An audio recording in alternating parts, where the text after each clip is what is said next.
Прийшли окупанти до нас в Україну, форма новенька, воєнні машини та трохи поплавився їх інвентар. Байрактар, Байрактар. Російські танкісти сховались з кущі, щоб лаптем посьорбати довбані щі, та трохи у чах перегрівся навар. Байрактар, Байрактар. Приперли зі сходу до нас барани для восстановлення великої страни. Найкращий пастух баранячих отар. Байрактар, Байрактар. Їх доводи всяке озброєння різне, потужні ракети, машини залізні, у нас на всі доводи є коментар. Байрактар, Байрактар. Вони захопити хотіли нас зразу, а ми зачаїли на орків образу з російських бандитів, робить примар. Байрактар, Байрактар. Російська поліція справи заводить, там вбивцю рашистів ніяк не знаходить, хто винен, що в нашому полі глухар. Байрактар, Байрактар. Веде пропаганду кремлівський урод, слова пропаганди ковтає народ, тепер нове слово знає цар. Байрактар. Байрактар.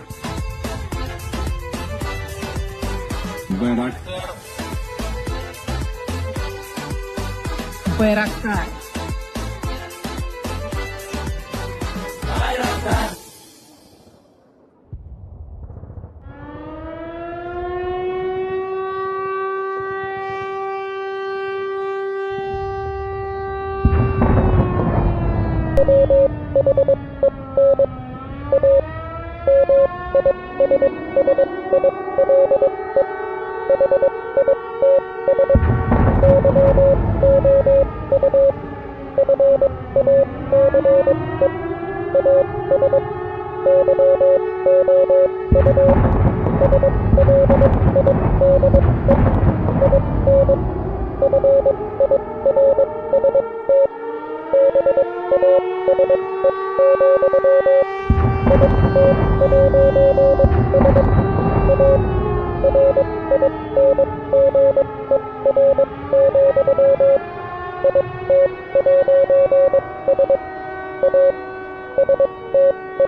Yes. The Leaf Spring Army sends its regards.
Hello, everyone. I'm the Enforcer, and I'm accompanied by Enforcer Matt.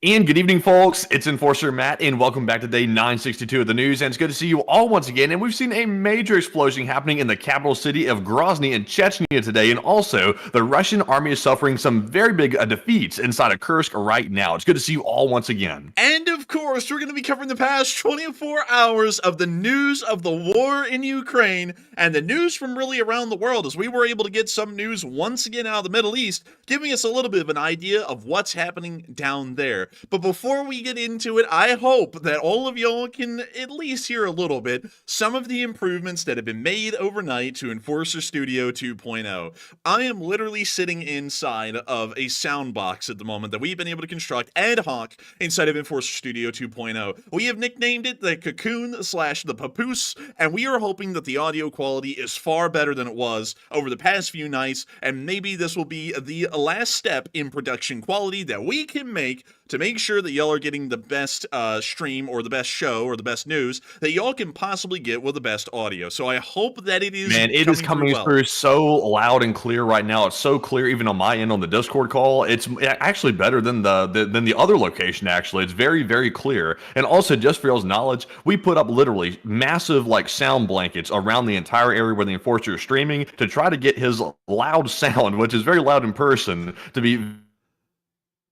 Oh, and you cut out, Matthew. The internet's doing it again. Oh, my God. Can you hear me now, Matthew? Damn. Oh, there I you can go. hear you now. You're finally coming back through. Please proceed.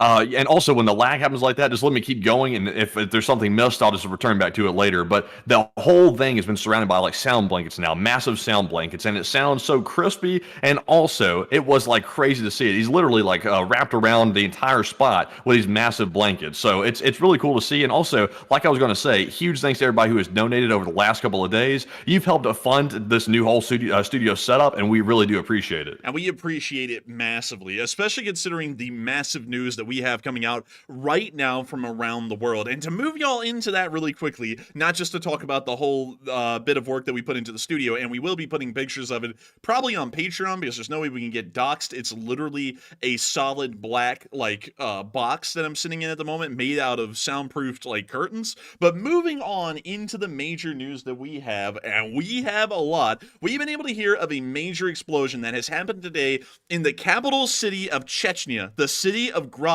as a gas station exploded in insane form, and we have reports that some people may have been burned or killed inside of the blaze that resulted from that explosion within central Grozny. One of the craziest that we've seen so far, and certainly ravaged an entire area of the city. Not only that, we were also able to get incredibly major news that the Russians started an offensive today in the Kursk Oblast and failed immediately. I'm not even kidding. They literally failed the offensive from step one. And it looks as though the Russian Federation will not be able to uproot the Ukrainian forces that are in this area anytime soon. And the Ukrainians are clearly planted in position in this area and will not be able to push out of it for any time here within the foreseeable future. And this is a very good thing for the Ukrainians, because this means that strategically they have the overwhelming defenders advantage, and it will be up to the Russians to mount an overwhelming offensive in terms of numbers and materials in the form of firepower to be able to even push back the Ukrainians just a little bit out of the Kursk Oblast. This is absolutely incredible, and we will be waiting to see how this evolves day by day, week by week. But today has been a wildly good day, and we have loads of video and picture evidence to back that up with. We have also been able to hear other major news from other areas inside of Ukraine, including a massive ammunition dump strike that occurred within the Luhansk Oblast today by Ukrainian forces. We were also able to see that the Ukrainian Navy was out and in action today with small coastal patrol vessels, which was pretty rare, actually. We very rarely ever get footage of the Ukrainian Navy in action. We were also able to see some pretty decently interesting location unknowns, and I'm really tamping those down. They were wildly interesting, some of the craziest that we've seen so far, and a lot of combat footage and news as the Ukrainians have been engaging in intensive fighting today with the Russians along all fronts and have inflicted incredibly high casualties over just the past 24 hours alone. We've also been able to hear that inside of the Middle East,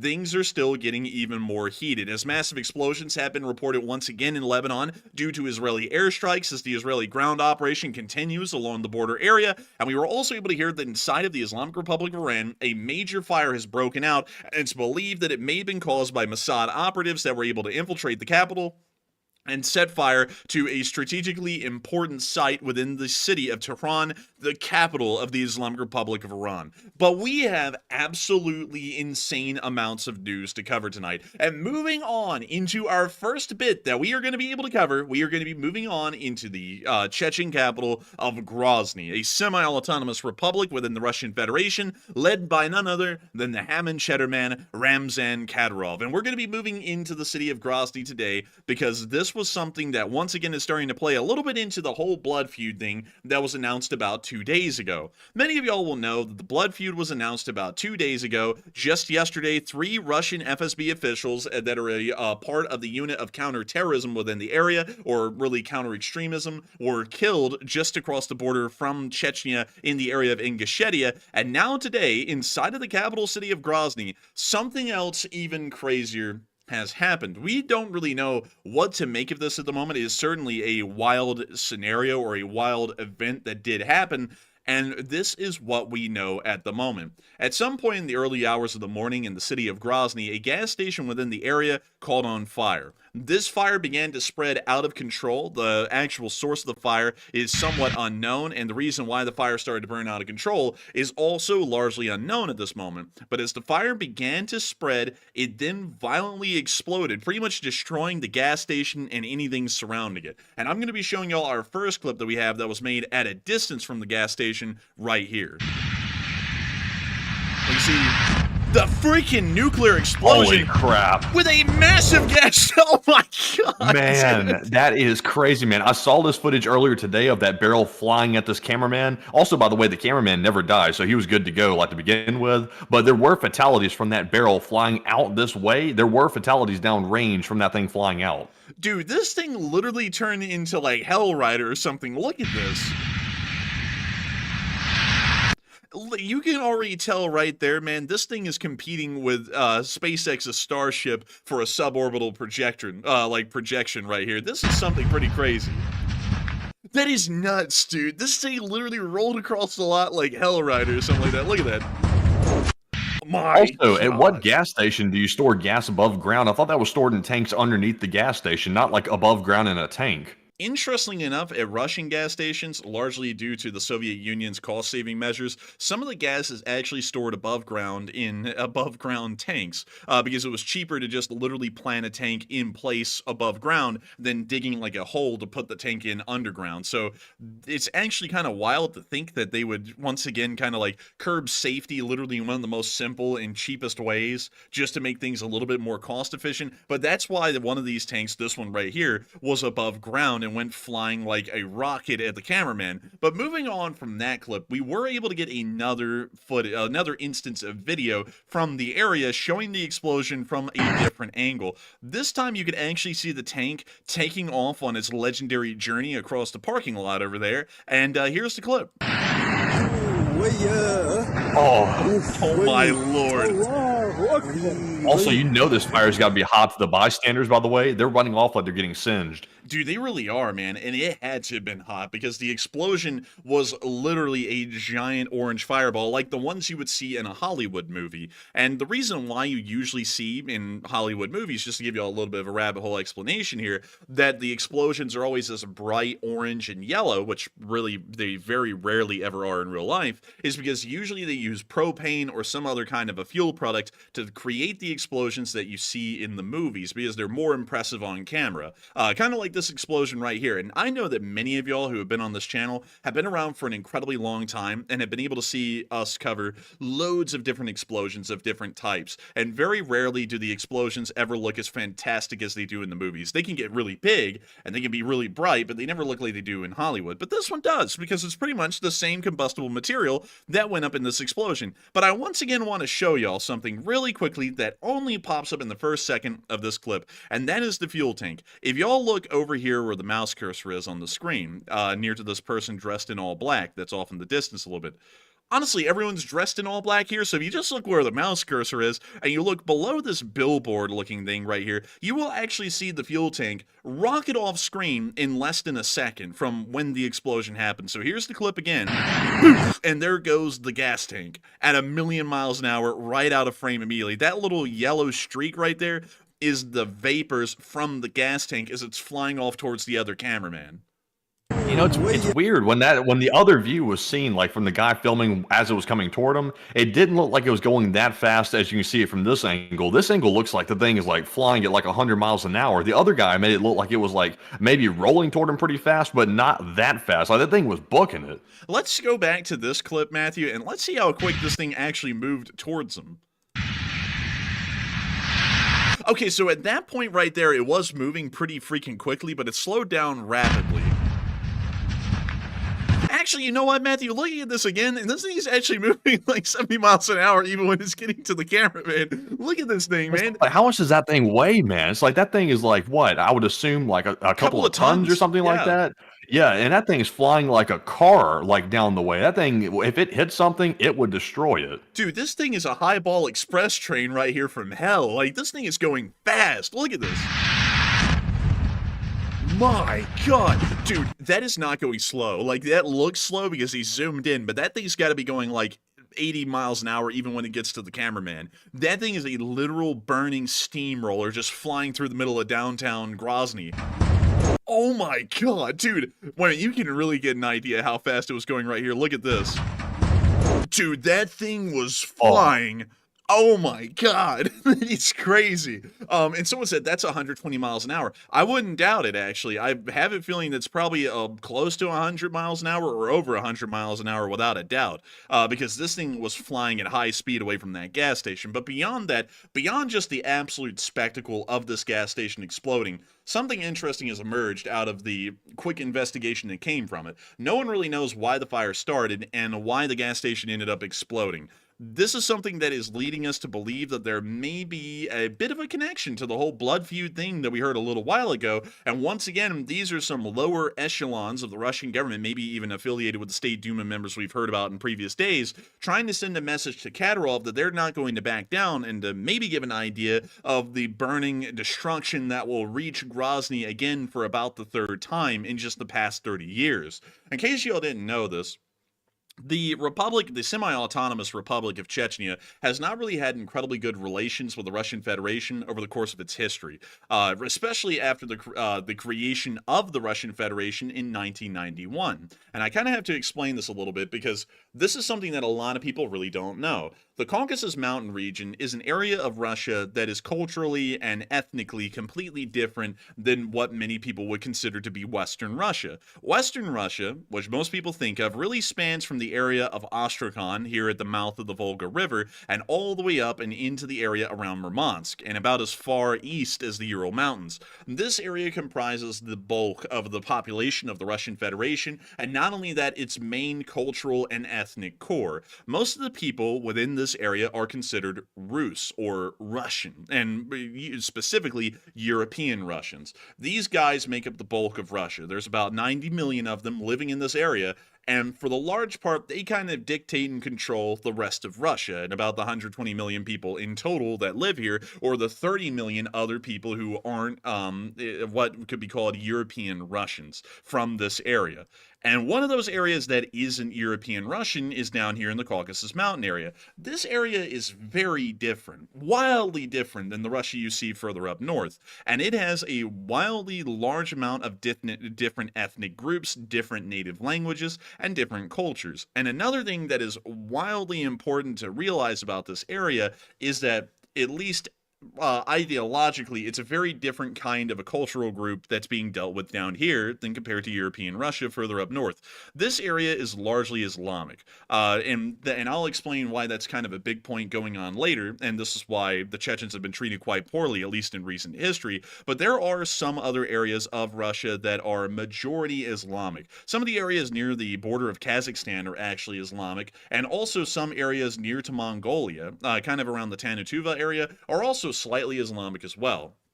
But most importantly, this area in the Caucasus mountain range has the highest percentage of Islamic peoples within its borders than any other area of the Russian Federation. This is why this is important. Ideologically, this has caused a lot of clashes, especially with the idea of nationalism really coming to the forefront with the collapse of the Soviet Union. A lot of people, especially the Chechens, wanted to break away from the Russian Federation and create their own autonomous republic that would represent their culture and their ethnic group a lot better than the central Russian government ever could, because the morals of the central Russian government and the morals of the Chechens ideologically clash, because it's two entirely different groups. And of course, the European Russians of really just northwestern Russia kind of dominate everything in the country. So Chechnya actually revolted against the Russian government in the very early 90s during 1994, and the Russian government under Boris Yeltsin invaded Chechnya in what is called the First Chechen War. They completely leveled the city of Grozny and killed a large amount of the Chechens living in the city. But it was over the course of that war that Chechens actually ended up annihilating the Russians. This is something a lot of people don't know. The Chechens actually beat the Russians in an all-out war. Like an actual conventional war, the Chechens beat them. Did you know that, Matthew? I actually did not know that. That's the first time I've heard that. Yeah, and so what is crazy about that is that because the Russians got beat, and they got beat pretty badly. I mean, the losses were insane, and the First Chechen War is considered a nightmare by most Russians. It's like they're if anything could be explained like this, it's like their version of the American Civil War. I mean, that's maybe the best explanation I can give, and it's not even that good of a one. But nevertheless, the Russians had to end up giving up, and they ended up signing a treaty that allowed Chechnya to be an autonomous country outside of Russia. And for years, well, not a long amount of years, but for about like 6 years or 5 years after that, the Chechens actually existed in that form. And it was absolutely bizarre. Like, people couldn't believe it because, of course, everyone just went from the mighty Soviet Union to now the Russian Federation can't even beat a small province in the southern area of their country. So then after that, there was a new person who came in charge after Yeltsin, and all of y'all know him incredibly well, and that's Vladimir Putin. And when Vladimir Putin came in charge, he decided that it was time to lay down the law and really try and make people believe that the Russians were back and stronger than they've ever been. And so what he did was something that a lot of people still talk about to this day. Up in Moscow, there's a little area called Belsan, and in Belsan, there was a whole new apartment complex that had been built around 1999. And what Putin did is that he authorized the FSB to go into the Belsan apartment complex and plant bombs at the foundations of these apartment buildings to blow them up and kill all the people inside of them. And crazily enough, the plan was not thwarted. The FSB planted the bombs at the foundation of these buildings, blew up the bombs on Christmas Day of 1999, and killed 500 Russian citizens in a false flag attack. Right after the false flag attack was conducted, Putin immediately put the blame on the Chechens and said that for this reason, Chechnya can no longer exist as an independent country because they are a terrorist state, so we are going to invade them and destroy them. And the Second Chechen War began pretty much on New Year's Day of 2000, and for the next 9 years, the Russians were involved in a very slow, grueling, and grinding kind of protracted war, or an asymmetrical war within the entirety of the Republic of Chechnya, bringing it back under heel.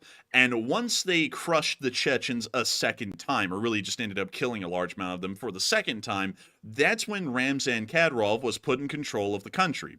He's literally a puppet installed by Putin to run the Republic of Chechnya and kind of make it look like there's some Chechen leadership, so that way there isn't a Chechen revolt and that much, resentment towards the Russian government. But at the same time, the semi-autonomous Republic of Chechnya pretty much gets all of their orders from the central Russian government. And to this day, that's kind of I'll be honest, Enforcer. I didn't know all this detail about Chechnya. I'll be perfectly honest. This is all news to me. I've just known in general, like Chechnya always seems like they're on the verge of being a little bit out of control. Like, for example, out of the pocket of the Russians. And it's always being like really, really tense between Russia and this country right here, because the Chechens are, even though they're not very good fighters, they do have like a fighting spirit to them. And I think that's why Russia is using them for basically cannon fodder here. They know they have all this pent-up aggression, and they're willing to put them out there on the front line to actually take it out on the Ukrainians. So even though they're no good, like when it comes to fighting in reality, they kind of suck. They are being used for that purpose. So is it true that they're always like even still causing problems? Like forget Kadyrov and his blood feud. Like in general, is Chechnya pretty much at ease, or is it something that's still a major problem for Russia? It's kind of still a problem, to be entirely honest. It's not like a problem like it used to be in the First and Second Chechen Wars, but it is still a bit of an issue, and it's kind of an uneasy relationship that the Republic, well, really the Chechen people have with the Chechen authority and the Russian government that currently exists there.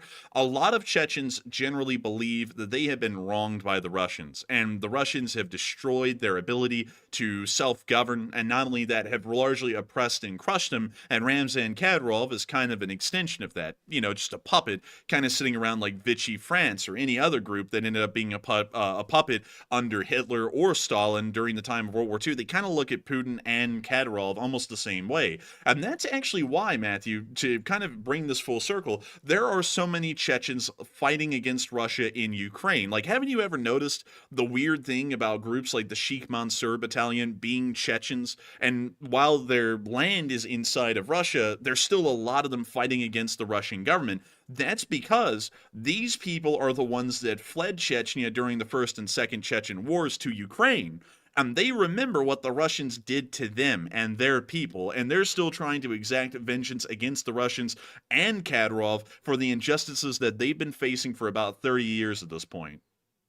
It's just interesting because, the Wagner PMC was not like a state per se. It wasn't a nation, but it was a group of Russians in a corporation, basically as a private military group. That was a huge threat to Putin's power for a long time. As we saw, they plowed through Russia and almost made their way to Moscow a while back.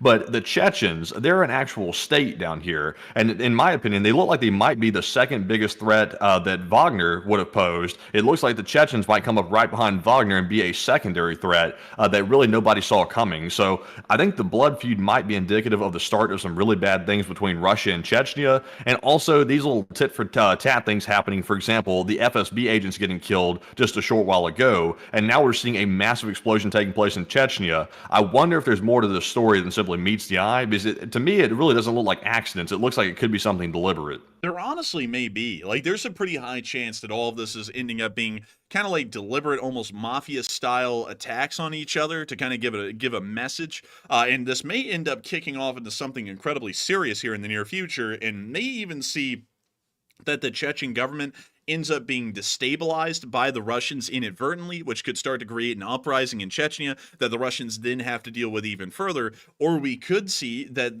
Ramzan Kadyrov begins to lean on these Chechen diehards that still live in the country and still largely resent the Russian government to try and create another uprising against Putin. Whichever way this is going, things aren't really looking that good anymore down in this area. And of course, with groups like the Ingushetian Liberation Army and ISIS-K still existing in very large form in this area surrounding Chechnya, this area is a powder keg waiting to go off at any moment, and the Russians are having to keep almost as strong an eye on what's going on down here these days as they are inside of Ukraine and elsewhere around the world, even on the Chinese border. But beyond that, a lot of people have been talking about the gas station explosion that happened today. It was such a wildly impressive spectacle. There's really no question about it. A lot of people are really starting to raise eyebrows about this thing and are really wondering what it was.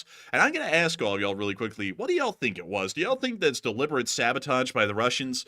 Do y'all think it's just a accident, just some kind of a wild freak accident that happened in the middle of Grozny? Maybe it's just a natural occurrence, maybe just gas stations explode randomly inside of Russia. Who knows? And maybe y'all are a little unsure about this because, hell, it's wild to see something like this, and this doesn't really happen a lot out there in the world. But let me know what y'all are thinking about this, because I'd be very interested to know. And Matthew, what are you thinking about it as well, and what is everyone kind of weighing in so far on this? All right, so after we saw that massive explosion take place today in Chechnya's capital, literally right in the middle of the capital, this gas station exploded in a major explosion as we saw. The big question is it connected to the blood feud that Kadyrov just announced? So 60% said yes, it's deliberate sabotage by Russia, while 13% said it really seems like maybe an accident, and only 6% said it seems like a 100% natural occurrence.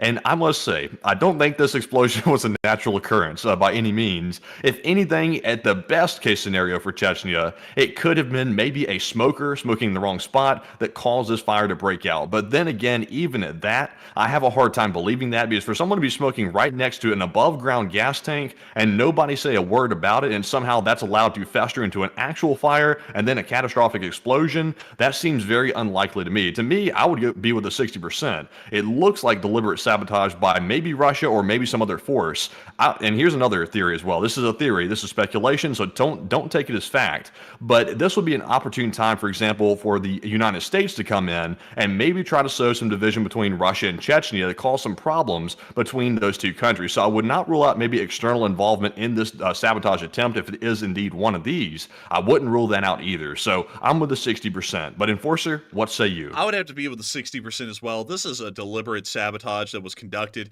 Gas station fires in most areas of the world are fairly rare, and that's why whenever they happen, usually they're very viral. Like if a gas station explosion ever happens in China, it's viral worldwide because these things very rarely ever happen. Even with the poor storage protocols that the Russians have at their gas stations, we don't see this happening much. So for this reason, I would have to believe that this is some sort of a deliberate sabotage, trying to send a message back to the Chechen government, maybe from the FSB, maybe from the State Duma members, that Ramzan Kadyrov better back down and remember his place, otherwise bad things could be coming. And of course, people like Ramzan Kadyrov were actually alive during the First and Second Chechen Wars, and they remember the kind of devastation that existed in the city of Grozny during that time. You know what? Let me actually go show y'all the Chechen Wars. And let me just go get y'all some pictures here to show y'all what I'm talking about. So this is a picture, probably a pretty good one. And y'all would actually probably believe this is Ukraine, like Bakhmut or Mariupol or something like that. This was the city of Grozny. And this is what it looked like during the entire time of the First Chechen War, and it almost looked like this during the Second Chechen War years later, starting in 2000, because the city was freaking demolished. Like, and there was no room for an evacuation. The Russians did not allow anyone to evacuate. They, in fact, refused anyone to evacuate and just started bombarding the hell out of this place. It is believed that tens of thousands of civilians died. We believe that there was about 60,000 Chechens that died in Grozny, which means that there were more civilians that died in the First Chechen War inside the city of Grozny than died in Mariupol in just a few short months, to give y'all an idea of the absolute savagery of the Russians against the Chechens in the First Chechen War. And there are loads of pictures like this. I mean, buildings completely destroyed in and out. I mean, these are pictures that would be fairly common to most people who are, right now watching the Ukraine war, but back at the time, this was considered absolutely barbaric for the Russian army to do.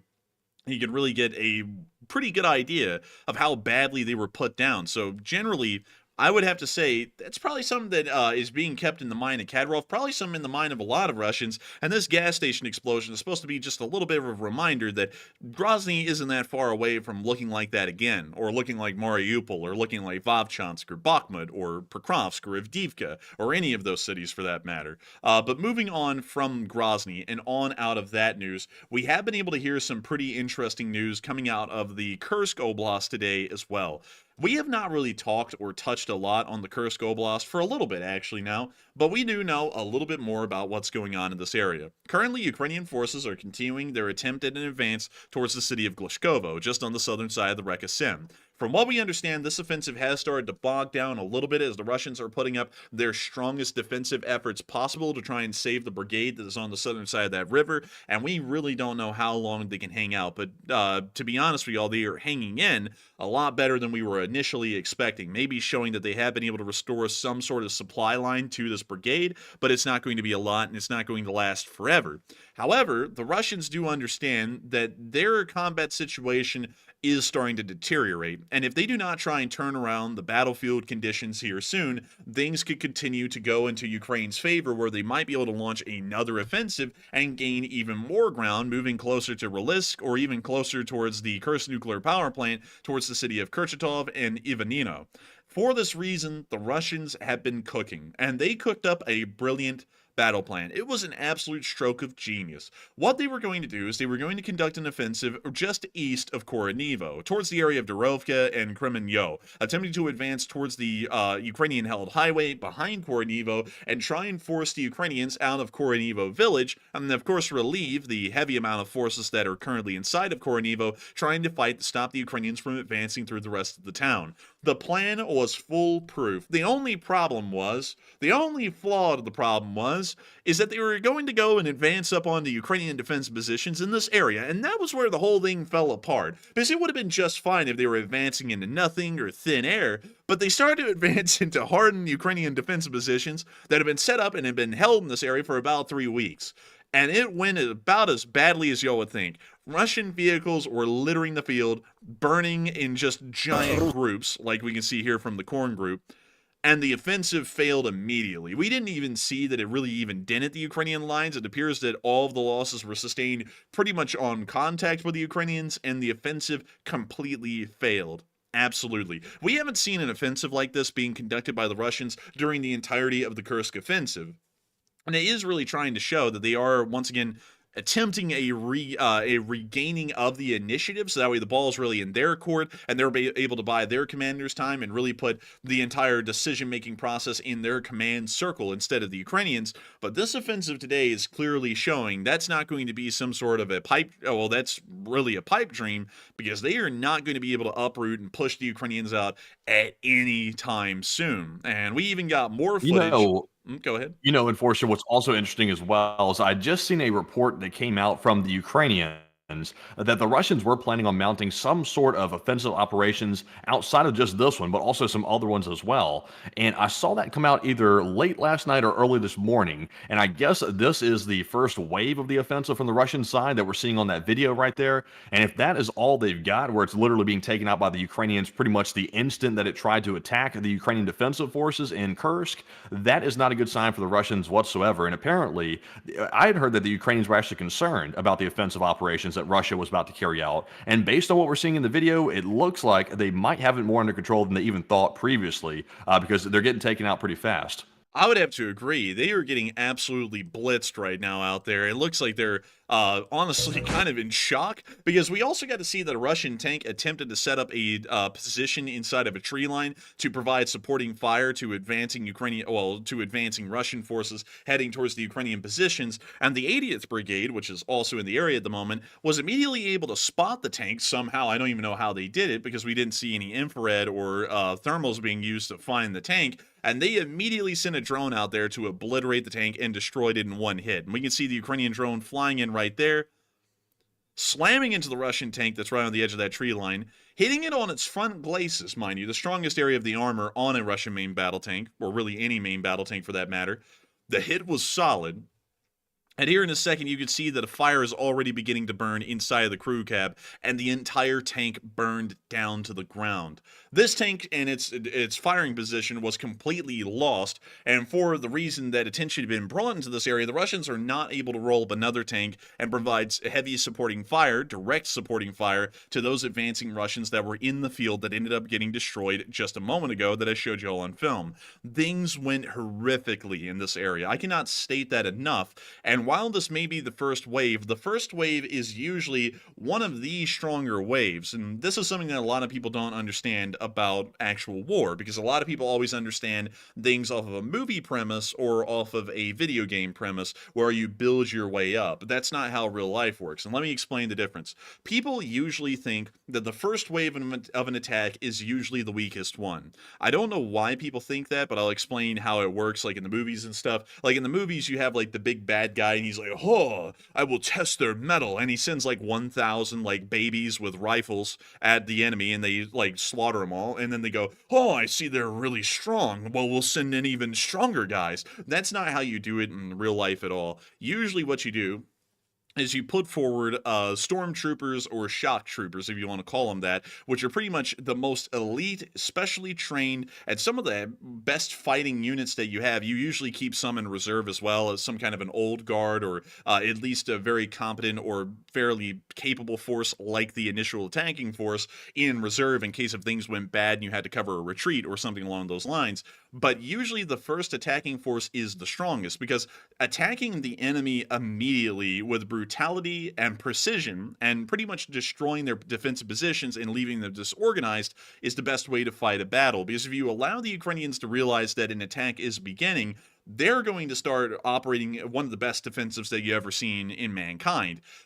If they overwhelm you before you can even realize that an offensive operation from the Russians is going on, well, then it's a piece of cake. You can just roll right through the Ukrainian lines, overwhelm anyone you come up on because they don't expect you to be a Russian, and things are honky-dory. The offensive is being won day in and day out while we have a little bit of lag, so I'm going to be waiting for that to pass. And Matthew, can you hear me right now?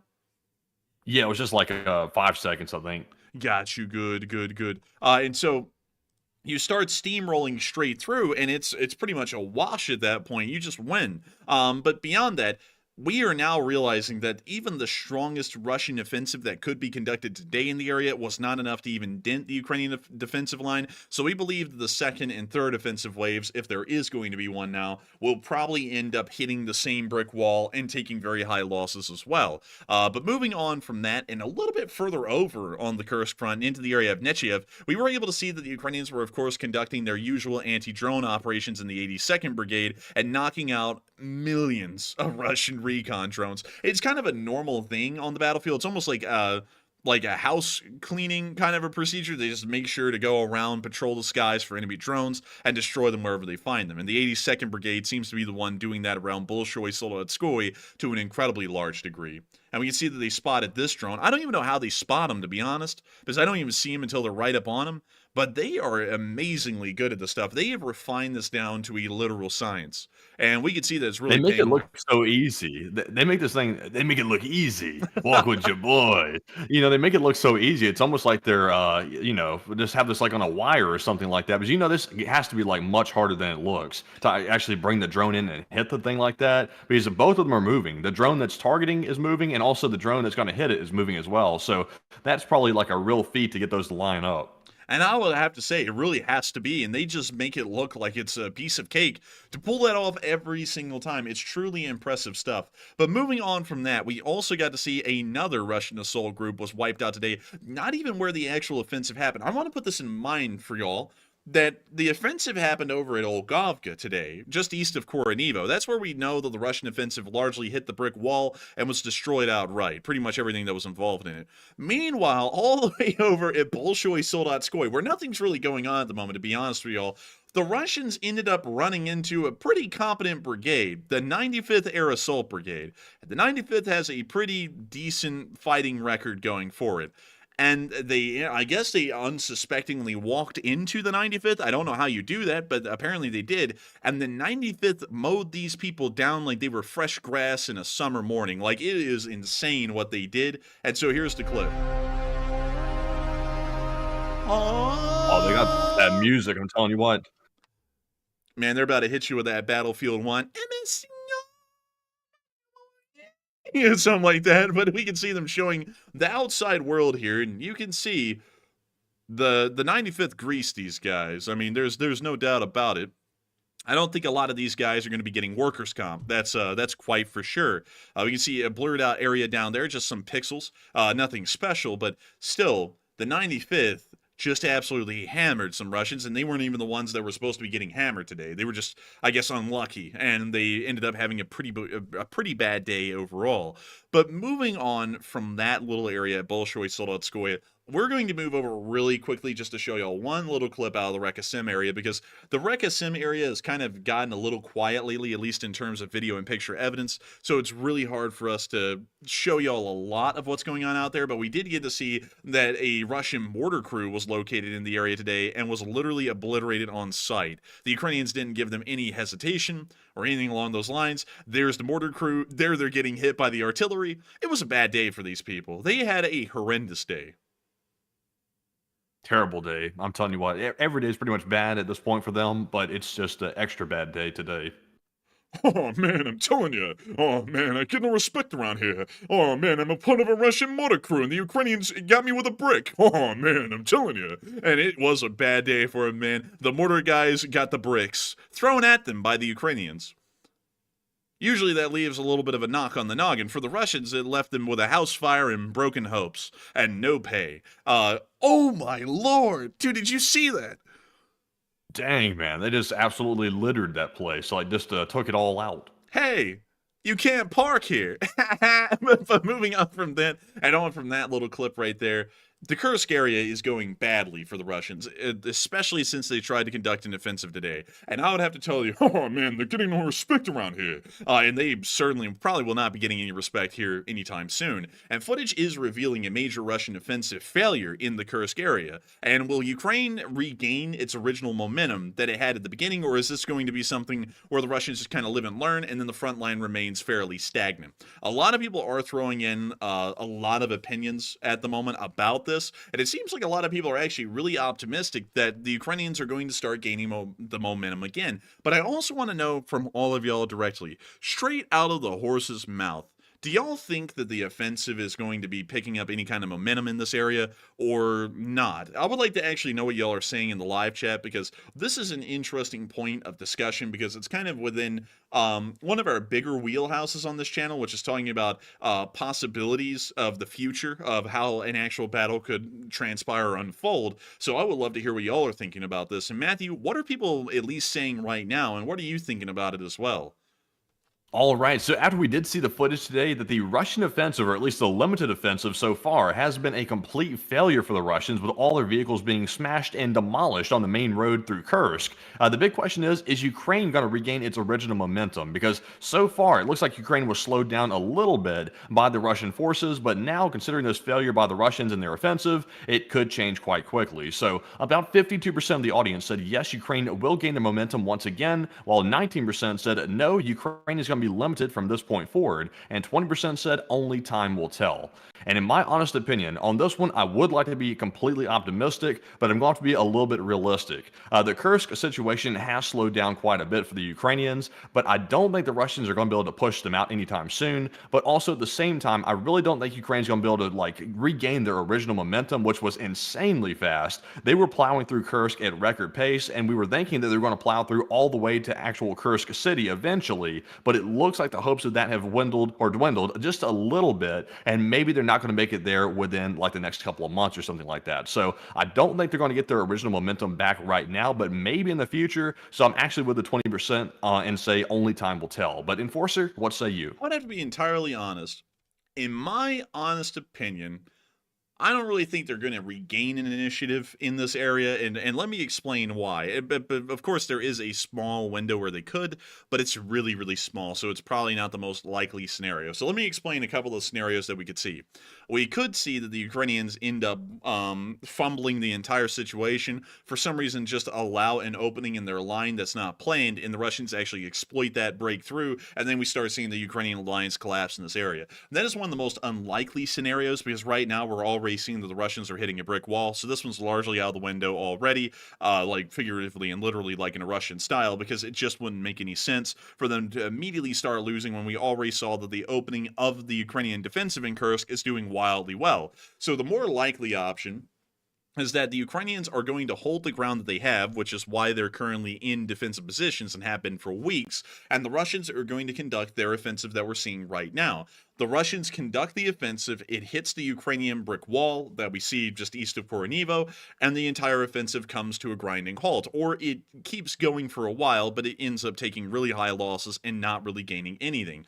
But at the same time, though, the Russians will funnel more manpower into this area, because if the Ukrainians make any advance inside of Russia beyond this point, it is a propaganda failure for the Russians. It's already been a pretty big hit for the Russians propaganda-wise, just having to admit that there was a Ukrainian invasion in the Kursk Oblast, and they really don't want to suffer that kind of an embarrassment again, with the Ukrainians advancing further towards Rilisk, or up the road towards Lvov, or maybe even making it to the Kursk nuclear power plant. Those would be absolutely in-game scenarios, especially if the Ukrainians made it to the Kursk nuclear power plant or Lvov, because the Ukrainians ever made it to Lvov, and I want to make sure that y'all are reminded of the significance of this, the entire E-38 is cut off. So any Russians that are near the Rekosim or in Rilisk or in Korenivo will largely be cut off from their main supply networks spanning from Kursk down to Rilisk. That is a massive risk, because that means not only did the Russians lose Lvov, they lost Rilisk simultaneously.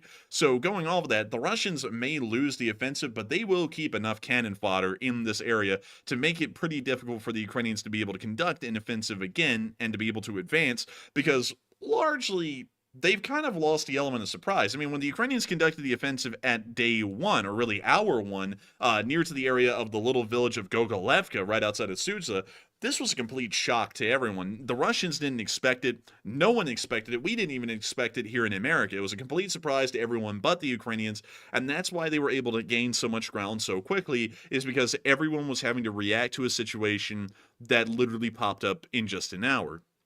But they don't have that kind of an advantage now. The Russians know that they're here. The Russians know that there's a decent concentration of Ukrainian forces, and so for that reason, there is no element of surprise for the Ukrainians to take advantage of and continue to advance at high speed towards Rilisk, Lvov, or the Kursk nuclear power plant. So while the Russians are going to get absolutely slaughtered in this offensive that they're conducting right now, like they already are, I don't see a possible scenario, a likely scenario, where the Ukrainians could start to advance rapidly again and regain all of the initiative that they had in the first opening days of this offensive, because those kinds of conditions that led to the success of the opening of the offensive will probably never exist again. Now, there is a small chance, a very, very small chance, that the Ukrainians could try and conduct a successful offensive again and regain the initiative. This would largely require them to figure out where the weakest point in the Russian lines are, immediately exploit that, and somehow break through rapidly enough and keep up such a rapid pace of movement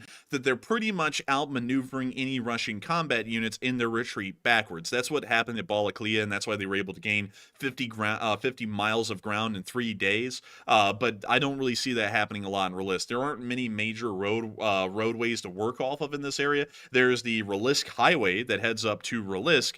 There's the Lvov Highway, and then there's the R200, and that's pretty much it. So the Russians probably have those areas battened down pretty heavily at this point, considering that obviously these are the only 3 roads that the Ukrainians can move down, because they're the only 3 roads in the whole area that actually are paved. So they're the only areas that can support armored movement.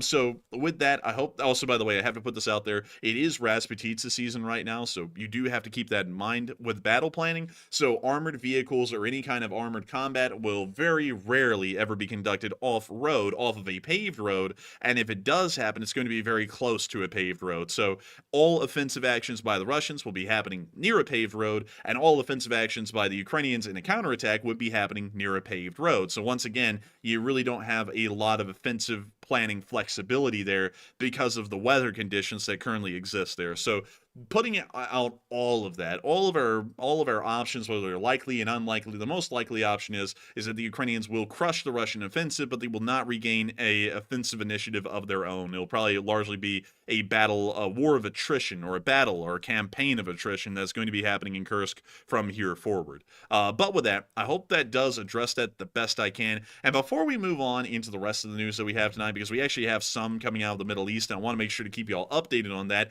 we have some very interesting kind of questions. And I actually want to answer one that I've seen a couple of times tonight, because we actually have an interesting amount of new people here. And I've seen a lot of people asking, what is the LSA? Because they all see that in the chat a lot, but people don't really know what that is when they just get here. So the LSA is the Leaf Spring Army, and the Leaf Spring Army is the community of this channel. Let me put out like what you have to do to be a part of the LSA. Nothing. Like, literally the only thing that you have to do, like the minimum requirement of being a part of the LSA, is pretty much being a subscriber to this channel. Beyond that, there's like no monthly subscription payment or anything like that. We probably will never have anything like that unless if we end up trying to create like a nonprofit in the future that's operating, say, like in America or the Western world for disaster relief. Then we might have a membership fee so that we could support and fund those kinds of operations. But for now, we just say if you subscribe, you're a part of the LSA. And so what the LSA stands for is largely a pro-Western, pro-American organization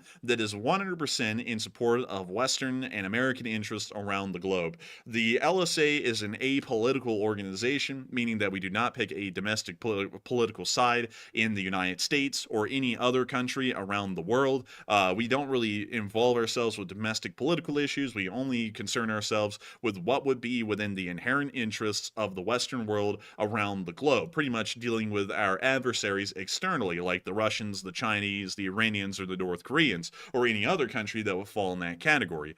So that's kind of what the LSA is for the large part at the moment, and we're hoping on expanding that a little bit so that way it can include more stuff and things that the LSA could actually do within their own backyards for the large part, inside the Western world. But for now, that's largely what the LSA is. And so with that, I hope that does address that incredibly well to everyone who is asking, what is the LSA? And also, if you are a part of the LSA, put an LSA in the chat so that way they know what the LSA is, because it's huge. I mean, it's absolutely huge. There's like 8.5 thousand people here right now, so it is unbelievably massive. But with that, Matthew, I understand that we actually have a couple of questions. So what do we got? All right, so jumping into our first super chat segment of the night, we do have some very good super chat questions, and our first one here is going to go to Old Warrior, who is, of course, a channel legend, as we all know, and thank you very much, Old Warrior, for that $50 support, and we appreciate it very much. And he said that this morning, all the mill bloggers were saying that the Russians had broken Ukraine's lines, and by noon, it was crickets. And it was the best thing ever, because the Russians, every time they start an offensive, they never go like we do on our side, oh, an offensive has begun, and then later on go, oh, they've advanced a little bit, but it's not like a whole breakthrough, kind of like how the summer offensive of 2023 went. They'll just sit there and go, it's begun, we've broken through, something like that, something like that. It's like, look, man, it's literally like 30 minutes in. You can't even break through in 30 minutes. It's impossible. And they will say that crap so confidently and then have to eat their words when the offensives fail. And it's always the funniest thing ever, because they just never learn. It's like, it looks so bad to like prophetically say you've won before the battle's even really started. It's like, that is the worst thing ever. And it was so funny today to watch all those clowns go from just cheering and then saying nothing because they were watching the same footage we were watching of the entire offensive force burning in the field, completely lost from the outset. But still, huge thanks to you so much once again for the support and helping this channel to keep on running, because it is folks like you who help to make this thing possible and help us to keep this thing rolling. And if it wasn't for folks like you, Old Warrior, we wouldn't have been able to be on air for all this time doing everything that we've done. We, of course, are only supported from viewers' support. And I get to thank every single one of y'all who has been here. And not only, and when I say viewer support, I don't just mean super chats. Super chats do help us to keep the lights on and pay our bills to be able to keep this thing rolling. But at the same time, there's a lot more to supporting this channel than just super chats. And there's a way that everyone can support it, whether you can or want to support the channel through super chat or not. Hitting the like button is probably one of the best ways to support this channel without ever throwing in a single dime. If you really do enjoy it and you don't really want to support it through a super chat, you can always support it by hitting the like button. It helps us to reach more people, and if you really enjoy the way we cover the news, a lot of other people probably will. And hitting the like button helps more people to be able to find this channel, because it tells YouTube that people are really loving this and more people ought to see it. Another way that people support this channel is just by throwing in kind words. We absolutely love to see kind words. Like, and it sounds like the normal kind of a thing that YouTubers say, if you like what you see, put a like and comment in the comment section. But it really does mean a lot to us, because it like to think that there's people out there, and hundreds of thousands of y'all, that actually enjoy what we do and want to tell us that, it means so much to us, because a lot of people enjoy what we do, but they don't say anything. They just kind of enjoy it and wander on, which is fine. I mean, people do that all the time. I do that all the time on other people's videos. But if y'all ever do enjoy it and y'all ever say, hey, we love what you do, keep it up, it means so much to us. It gives us the inspiration and the energy to keep this thing going each and every day, to get back on air and to give this thing 100% every single day. It gives us the energy and the inspiration to be able to spend all day today putting up soundproofing blankets inside of this room and literally create a papoose for me to run this thing from, so that way people don't hear me. It's like, that's the kind of inspiration that y'all give us, and I got to thank every single one of y'all for all of y'all's support, whether it be through super chats or by hitting the like button or just telling us that y'all enjoy the show. We thank each and every one of y'all. And I got to thank you as well, once again, Old Warrior, because if it was not for folks like you, we wouldn't be able to keep the lights on and pay the bills, which is as important as any other kind of support, because you're helping us to be able to do this as our full-time job. So a huge thanks to you once again. I hope that does address that incredibly well. And with that, we are on to the next one. So what do we got, Matthew? All right, so our next super chat is going to go to Glock Glock, who's there, LSA. And thank you very much, Glock Glock, for that $50 support. And of course, I still love the username, by the way. It is very creative. And also, I like the fact that LSA is in it. So once again, thank you very much for that support. And he has a very interesting request here that could get us kicked out of our current studio. He says, Andrew and Matthew, can you sing Sweet Home Alabama? Man, I can give it a shot. I'm not going to do it really loud, though, but I will give it a shot. Turn it up now.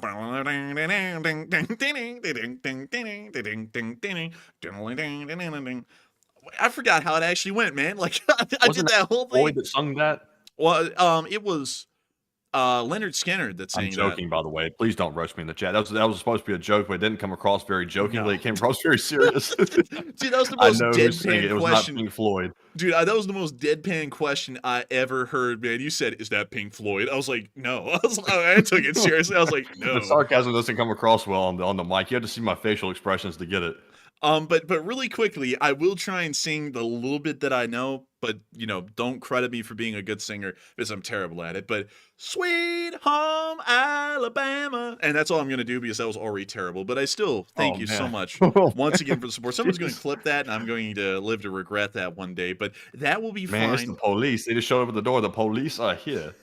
Dude, whoop whoop. That's the sound of the police. It's like, oh no. But still, thank you so much once again for support, Glock Glock. Who's there, LSA? And thank you so much for wanting to hear Sweet Home Alabama as sung by the Enforcer. Will that ever happen again? Probably not. I'll be honest with you. That's probably not going to happen again because that was pretty bad. Like, I know that was pretty bad. I'm the one who did it.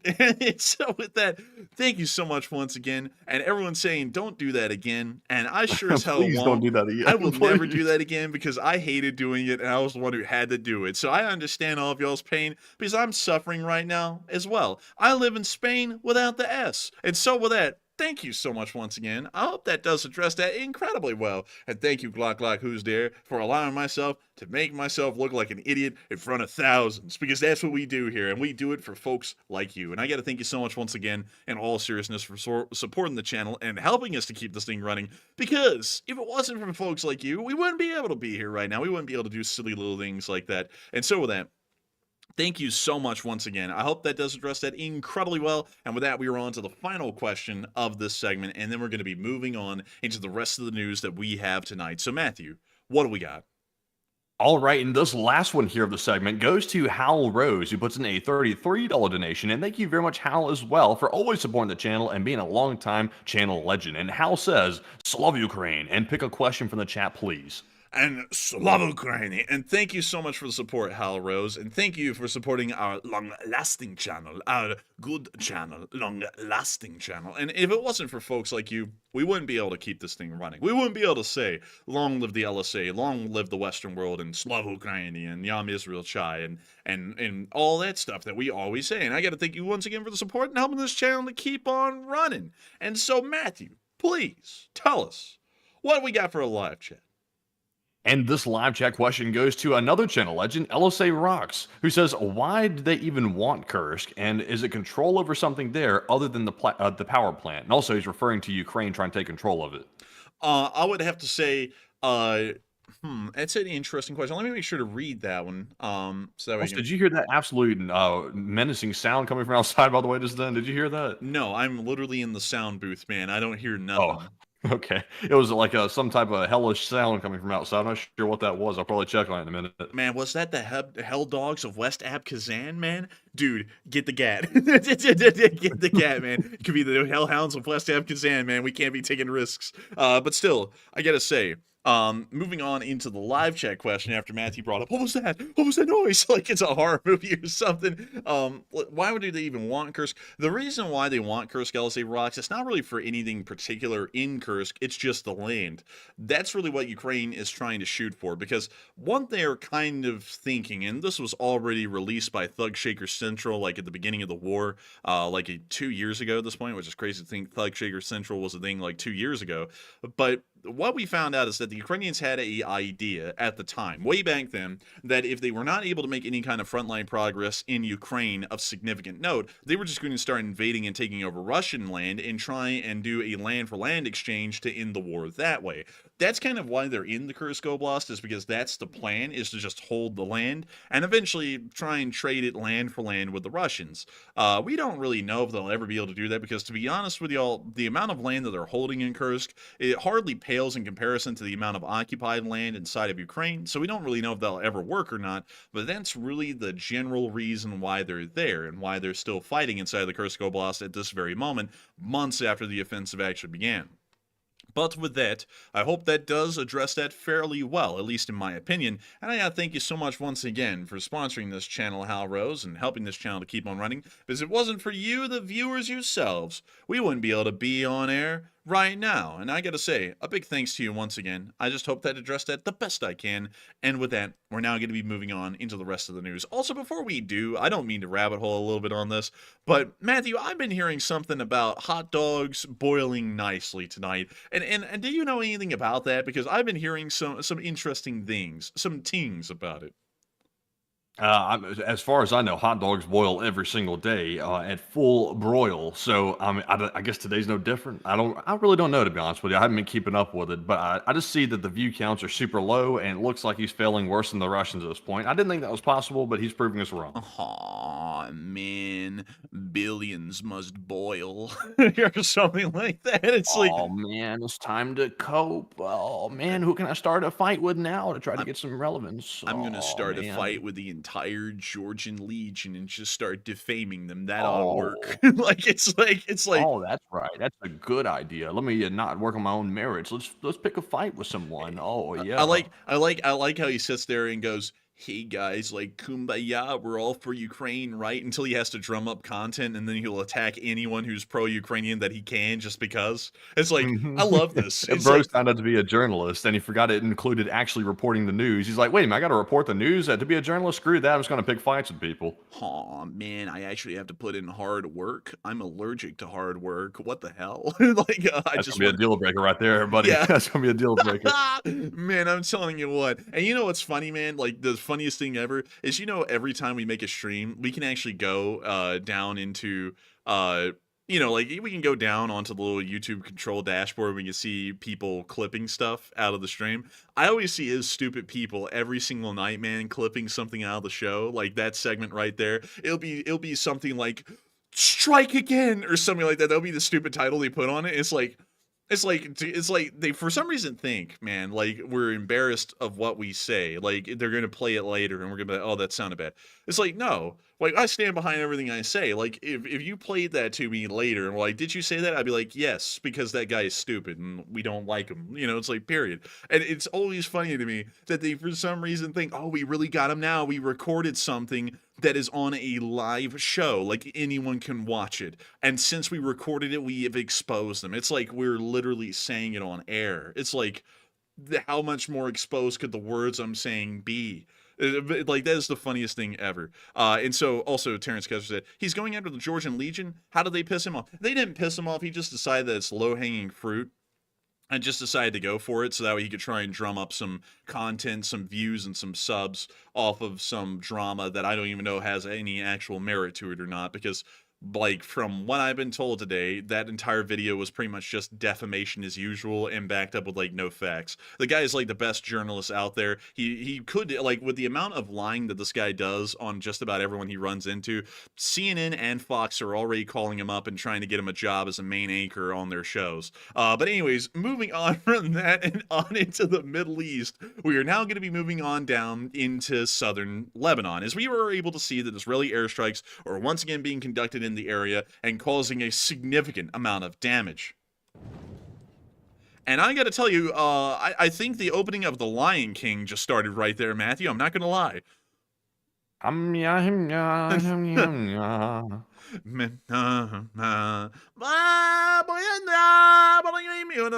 you better take it easy with that, man. You were blasting through the sound barrier with that one. Whoa, Man, we were getting kicked out the studio with this one. Bro, we getting in the streets with this one. But anyways, you can see another one happening right there. And that was the end of the clip. But really nice to see overall. But moving on from that and out of that little clip in southern Lebanon, we were able to hear that apparently something went down in Tehran today. And so let me show y'all here. Oh, my heavens.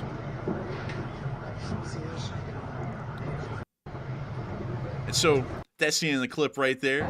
Moving on to the next one. A little smoky.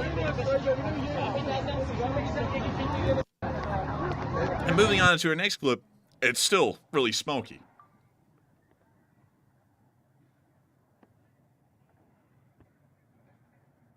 Also, by the way, that was me doing the Lion King thing, by the way. So that was not the enforcer doing that. That was me. Wait a minute, I did that though, man. You sat there and went, and then I went there, and then you're like, hey, dude, you keep that down. I was the one who did that, man. You're taking my credit away, man. I did it first. You didn't let me show my creds.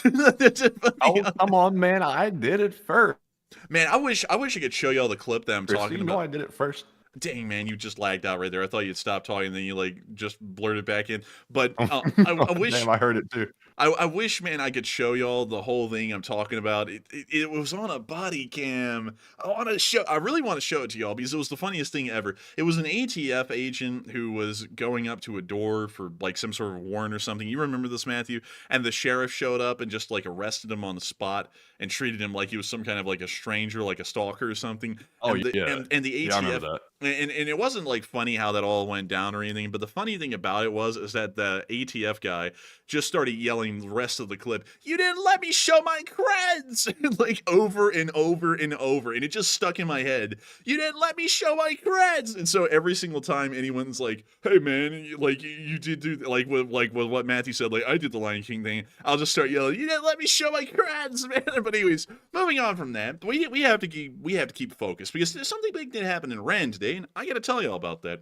And so let me tell y'all exactly what happened. So that way I can make sure to get the name right because it's a little bit of a tongue twister. Iranian media is reporting that a large fire broke out today in the warehouses in the Shadabad iron market area of Tehran. Shadabad. I don't even know how the hell you come up with a name like that, but I'll show y'all where that is. The Shadabad. And that's what happens when you're scared of shadows and you're like, oh, that's Shadowbad. That's tough. Dude, that's something akin to shadow banning is Shadowbad. It's like, dude, they sit there in Tehran and they go, Sim Shabadad. It's like, instead of Salavim or whatever, it's like, what the hell is this? But anyways, this is where this is inside of Tehran. It's down in the southeastern area. It's actually south of the Mehrabad International Airport because everything... You know something, Matty, that's very interesting? It seems as though the Iranians are a little bit on the nose with this. Everything in Iran is bad. You know, like Yachki, a bad. Nazi, a bad. Well, actually, that is actually, like, technically true. Nazi is bad. Nazi, a bad. Like, no joke. There are poor people living in Nazi, a bad in Tehran. What the hell does this even look like down here? If there's a little man with a mustache down here, I'm going to flip. All right, like, there's no way. Is this where he went after the war was over? We must know. Where's this in Iran, by the way? What city is this? This is in Tehran. They have an entire suburb in Tehran called Nazi Abad, and we're in it. This is what it looks like. I think they need to, like, sweep the streets up or something a little bit. These sidewalks are looking a little grimy. They're actually grimier than Los Angeles sidewalks in Hollywood. Dude, That's bad if it's worse than that, because those were the nastiest sidewalks I had ever seen in the Hollywood Walk of Fame. But you know, Matthew, when you come here to good old Nazi Abad and you go, hey, this is a nice place. Look, they even have a town crier out there. And you hear, Geschlecht verlangt in die deutschen Volk. It's like, oh, yes, this is Nazi Abad, a great suburb of the Tehran greater area. But beyond that, every single suburb is called Abad. And I guess that's true, because Iran is a hellhole, so I guess it's all bad. But beyond that, this is where the fire actually happened, was in Shad Abad. And this is a very interesting place right here. A very, very interesting one, because this is where the fire occurred, and it's a slightly industrial area around this vicinity. So we believe that this was actually a fire created by the Mossad to try and cause some sort of damage to the the cottage war industry that the Iranians have within this area of the city.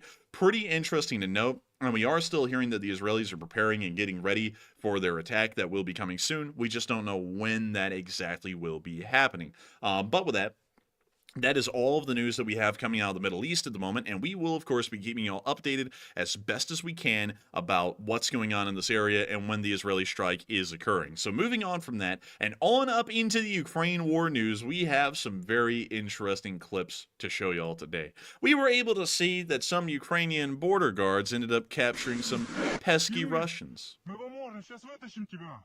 Все будет нормально. Да, не бойся. Даем тебе последний шанс. Выходи с поднятыми руками. Все, выходит, не стреляй. Не стреляй, выходит. Было трое, вы ваши подбили, там их, я не знаю, сколько их осталось. Там трое вчерашние. Ты знаешь, где их позиция? Я могу по карте показать. Это вот вторая, тут недалеко. Man, these guys are sitting there while they're taking these prisoners are going, do you have anything in your pockets that can poke me or stab me? And he's like, yes, a crocodile syringe, something like that. It's like, they got him, guys. That's going to be problematic. I think we're going to need a bit of a drone strike for that one. That's not very good. Man, these Russians must be from Iraq, the way they bagged that needle up. Oh, jeez. But anyways, moving on from that, we also got to see the Ukrainians coming up with an inventive way, Matthew, to destroy a Russian tank. Would you like to see? You shall. And witness, Matthew, witness. You see all those anti-tank mines down there that are armed? Yes. You ever wonder what would happen if you blew all of those up right beside a tank?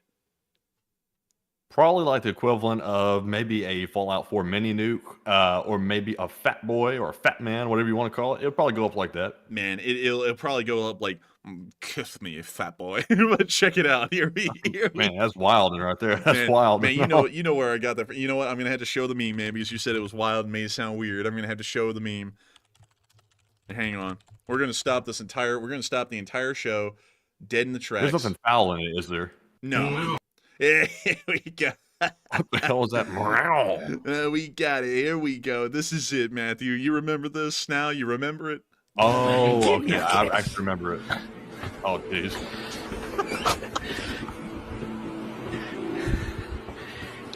Kiss me, fat boy. Man, what the hell? I remember that now, man. That was some weird stuff right there. I don't even know what the hell that was about, but damn. Man, I had to show it though because you went, okay, that's kind of weird. And I was like, dude, you know the meme. I was like, if I show it to you, you know the freaking meme, man. I was like, why in the world are you gonna make me sound weird? But anyways, here's the clip now. Now that we have the whole thing about kiss me, fat boy, out of the way, here's the clip. And we see them dropping the bomblet, and oh my god. Oh damn, man! It was the mini nuke, dude. They freaking nuked that thing. It's gone, by the way. Like I think they said it was a total destruction. We didn't get to see the vehicle afterwards, and we did hear that the factory workers that built the tank said, "Can we see them?" And the Russians said no. But moving on from that into the next clip, we also got to see the Ukrainians unloading some anti-tank mines. And by the thumbnail, y'all can already tell this is going to be one for the show, one for the movies, actually. And we can see them here with a dump truck. They're backing that dump truck up, just like Chris's mom. And we can actually see that it's got a lot in it at the moment. And those are AT-62 anti-tank mines. These are pretty big. They kind of pack a punch a little bit, you know, just slamming a little bit of a punch. And they're going to just drop these off in the pit.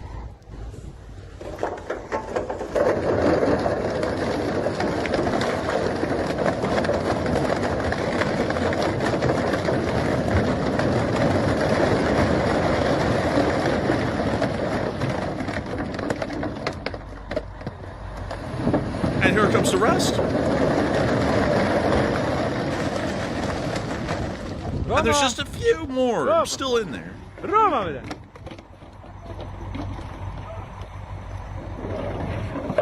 And there's the last one.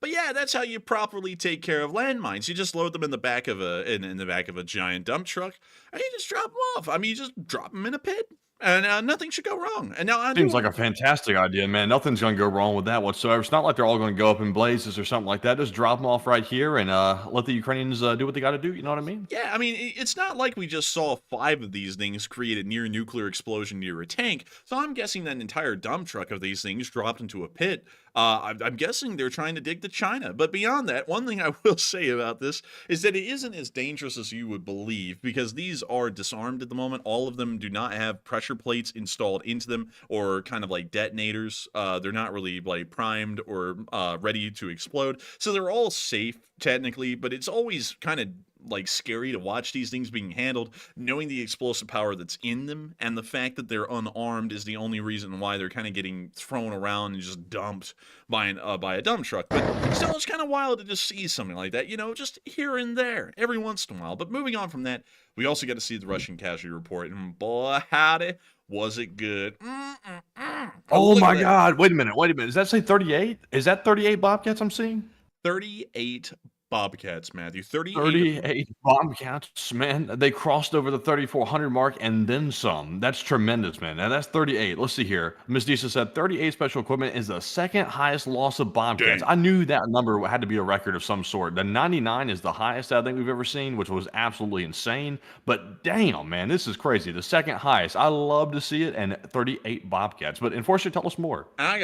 I gotta say, Matthew, what more is there to tell? I mean, there's just not a lot to say about this. It was an absolute miracle of the Lord. And I gotta tell you, man, the losses were high in every single category today. I will tell you that 100%. But do y'all really want to know the details? I'm sure y'all do. So let me get y'all through the details here.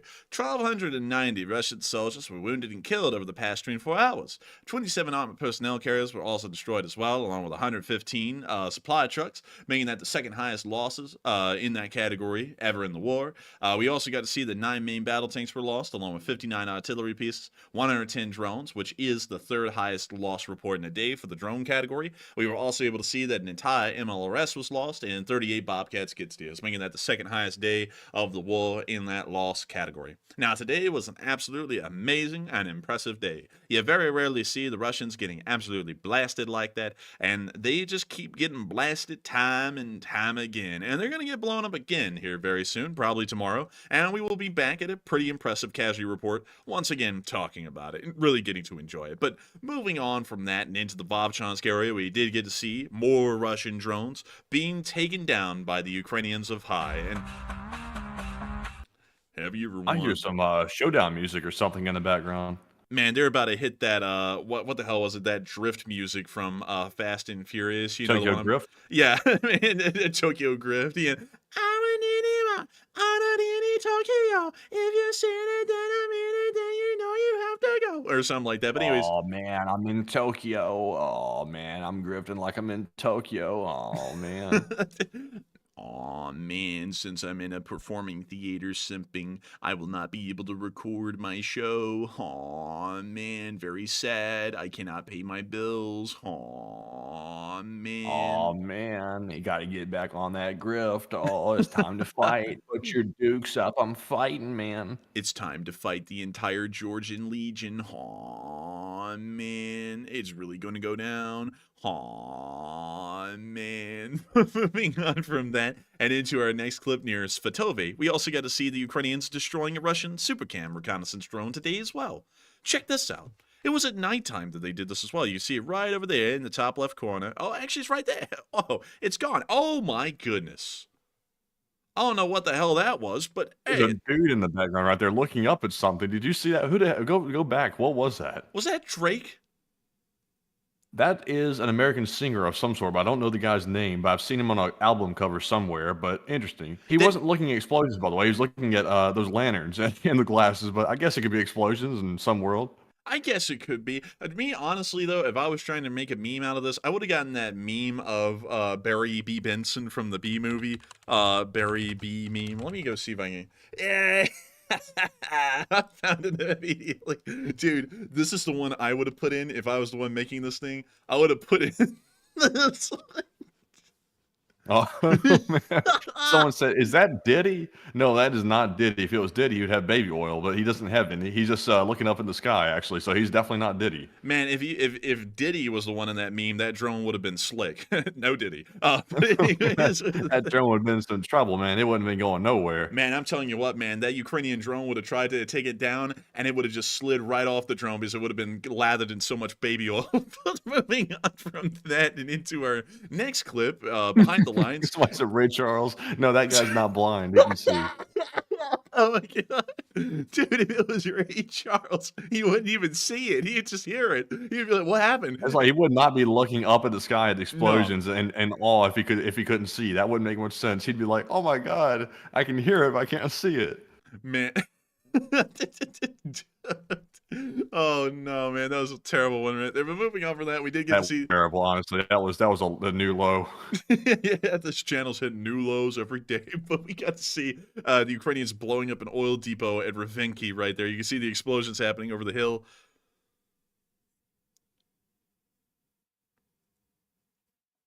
And that's the end of the clip, but still really nice to see and wonderful to know that they were able to once again hit another Russian oil depot. Moving on from that and down towards Kreminna, we also got to see the Russians getting slammed. And boy, were they getting slammed in the Kreminna forest today by the 81st Brigade. And boom, there goes one, and here comes the other. They are just slamming them while that voice crack comes in. And also, Tesla said Ray Charles wasn't blind. Wasn't he? Wasn't he? Hang on. I'm looking this up right now as that was said. Let's see. Ray Charles did not lose his sight until he was about 7 years old. No, he lost his sight. He was not born blind, but he slowly started losing his vision when he was diagnosed with glaucoma. So he's not. So wait a minute. Somebody said he's not really blind. Well, I mean, hold up. Was this a controversy or something? Let's see. Ray Charles is not actually blind. What the hell? Like, hold on a minute. How come some people were saying he lost his vision and some people were saying he's not blind? What is this? Did I miss something? Well, the Smithsonian's saying he's blind. The Smithsonian said he's blind. What the hell do they have to do with it? What the hell? You're going to try and battle the whole Smithsonian, Matthew? What are you, some kind of a genius? The Smithsonian said he's blind. The Smithsonian is the arbiter of vision here. They said he is blind. Bro, the medical experts at the Smithsonian Institute come out and say he's blind. He's got to be blind, man. Like, that's got to be it. But let's see here. He's blind. Like he is blind. Let's see here. So at a young age, he lost his vision and became blind at the age of 7. So he was blind pretty much his entire life. For like 90% of his life, he was blind. And so that is, and also someone said, let's see. Blind in one eye and can't see out the other. That's largely considered blind, because if you're blind in one eye and you can't see out the other one you can't see out of is also blind, so you're blind. So he is blind. This guy was blind. Like, that's the reason why he always wore the glasses. That's also why when he's saying "Hit the Road, Jack," like everyone knew that song because he's blind. Like, that's his whole thing. He's blind. Like, come on, Jack, hit the road already. Come on, Jack. What you say? Something like that. But anyways, moving on from that now to that clip, and a little bit further on down into the Kreminna force, we also did get to see more Russian soldiers getting hit by the 92nd. The 97th Mechanized Battalion of the 60th Mechanized Brigade today. Okay, and we got some interesting music. But we could see them hitting them, and it was good. It was all good. And so with that, we are now going to be moving on from that clip and a little bit further on down the line and towards Seversk, where we also got to see some Stugna operators taking out more Russians. And we're going to be muting that, but there goes the Stugna. And we can see a little group of Russians out there in the field. And they're about to get a little treat. When the missile hits you in the little right eye, that's a Stugna. Or something like that, but they are all gone. As you can see, the missile took them all out. Smashing. And there we go. Wonderful to see. incredible to know the 4th Brigade is still doing a great job out there. Moving on from that and further on down towards Bakhmut, we also get to see the Ukrainians hitting Russians on bikes. It's like a circus act, but we can see the Russians on the bikes right here, and oh my god! And we can see them getting hit on a loaf.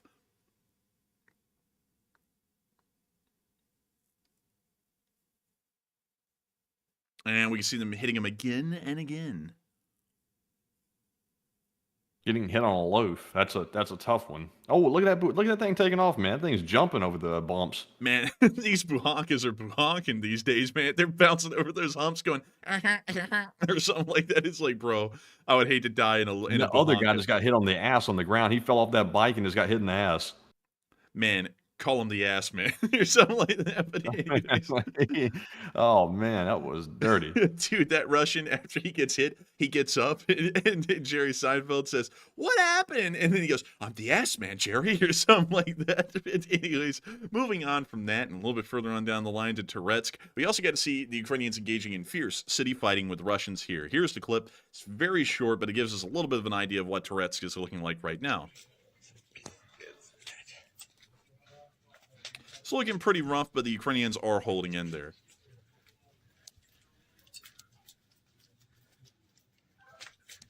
Man, it's perfect ambiance. The first time I've ever seen one of these videos without like music or something. Kind of interesting to hear it. I know, man. I was waiting for that. Oh yeah, Lord, see, travel not galina. I was like, oh my god, and then there was nothing. It was like a miracle. But anyways, moving on from that, we also did get to see more Russian forces getting.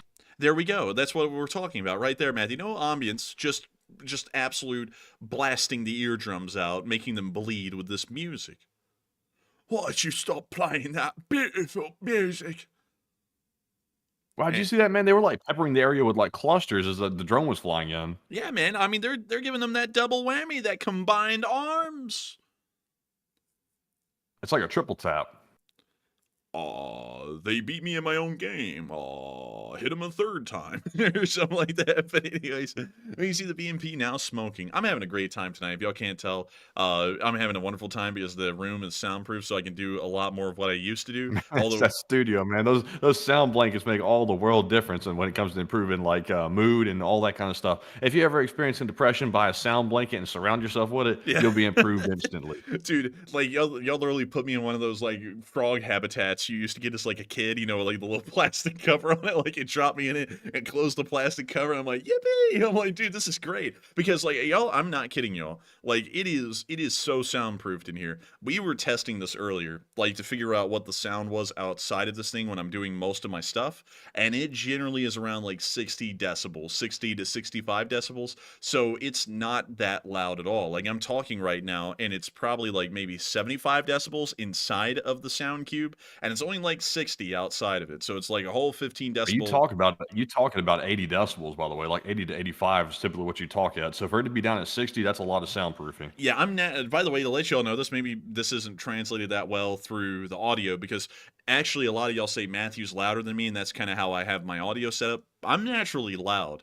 Like I talk loud enough just naturally that I'm actually around 80 to 85 decibels talking normally. So for it to be down to like 60 decibels outside of this thing, which is a huge reduction, that just makes the world of difference to me. I'm like, this is absolutely phenomenal. I can do what I do. And so with that, we are moving on into our next clip. But before we do have something interesting that was stated today by Zelensky that I considered whether I put it in the show or not, and I didn't, and luckily Matthew was able to come in clutch with a question about this very thing. And Ukraine will reveal its victory plan to Russian diplomats in the coming days. And is peace a viable option? And a lot of people are saying no. So Matthew, what are people saying about that, and what are you thinking about that as well? All right, so keep in mind that Ukraine has not even revealed its victory plan to its own people yet, or even the world. The only person except for the Ukrainian government that knows what's in the victory plan is the U.S. administration. That's the only people that know it. And the only feedback we've heard from the U.S. administration is that they're not very much wild about the victory plan, because allegedly what they're saying is the victory plan really doesn't lay out an actual plan to get victory. It simply asks for more support from the West without any real objectives. So we'll have to wait and see when we actually read it ourselves what we think about it, because of course, we're not going to get into politics, but we want to read it for ourselves. But anyways, is peace a viable option after Ukraine plans to reveal the victory plan to Russian diplomats in the coming days. So about 45% said no, Russia must be militarily defeated. That is the only option. And 28% said yes, peace is possible eventually. And 19% said it really depends all on the details. And on this one, I'll have to say this, that the victory plan, I really would like to see it first before we really comment on it. So I'm going to try to answer this the best I can, but I would really like to see it first. But is peace a viable option? I would say, honestly, at this point, probably not, because Putin is hell-bent on taking territory inside of Ukraine, and I really doubt that Ukraine has, for example, a provision to give away its land in this victory plan that they're coming out with. I doubt that's going to be the case, and I really doubt that Russia is going to even show up to hear the victory plan proposal when this finally does happen in a couple of days. So I'm with the 45%. I think it's going to be absolutely necessary to defeat Russia militarily on the battlefield, to teach them a lesson not to repeat this again, and also to ensure that Ukraine can get all their land back. But Enforcer, what say you? I would have to say, in my honest opinion, that to me personally, I don't think there's going to be a peace coming out of this. I just don't see where the Russians would agree to something like that right now. They are 100% in the idea of fighting an attritional war, so I just do not think that that will be a viable thing. I think we're going to see that the Ukrainians propose it, the Russians shoot it down, and that will be that. I don't even really think there's a lot more to go into this than that, and so I'm just going to leave it there. I feel like that's a pretty good explanation in itself. And so with that, we are now going to be moving on to our next little bit of news, where we got to see a cool picture today. The Ukrainians under the Northern Lights, they're back. They're back, Matthew. Did you know that? Did you know the Northern Lights returned? I did. Oh, the Aurora Borealis, at this time, at this day, localized entirely within your kitchen in upstate New York? Yes. Can I see it? Yes. And then you see it. It's like this. Operation Aurora Borealis. I gotta tell you, I'm the chosen one. It's Operation Aurora. We gotta see it. We gotta see the Aurora Borealis. Everyone said it's the greatest Aurora Borealis. The Aurora Borealis was better, and we're gonna make it better again. But this is it. It actually looked incredibly cool. And of course, cameras pick it up a lot better than the naked eye, so that's always really neat to see. And also, there was like a green little hue back there, which was also really interesting to see as well. But pretty cool to see the Aurora Borealis hitting again, because another solar flare, a somewhat bigger one, hit the Earth, and that's what y'all are all talking about with the internet issues. And to be honest, I don't know, Matthew, if it's really like bad tonight or not, because you don't talk enough for me to be able to hear it. But is the lag better tonight or not? Well, you see, I'm not talking a whole lot because I'm really worried that the lag's still here. So I'm trying to keep it to a minimum, not to disrupt. But honestly, though, like seriously speaking, I really don't know for a fact. I'm just playing it safe and not trying to yap a lot, because if I do yap and it's lagging like crazy, that's obnoxious to try to talk over that. But I think it's doing okay for right now. So what you're saying, Matthew, is that you would be talking because you're a yapaholics. Yes, I'm a yapaholics. I would be talking more, but just the Wi-Fi is having such problems, man, over the last couple of days. It's gotten obnoxious, so I'm waiting for that fiber, and then I'm going to get to yapping. Man, but still, beyond that, while it may be a little bit difficult, we make it look easy. Walk with your boys. Damn, son, where did you find... easy? I don't know. Do we make it look easy, y'all? Let us know. Like, really let us know.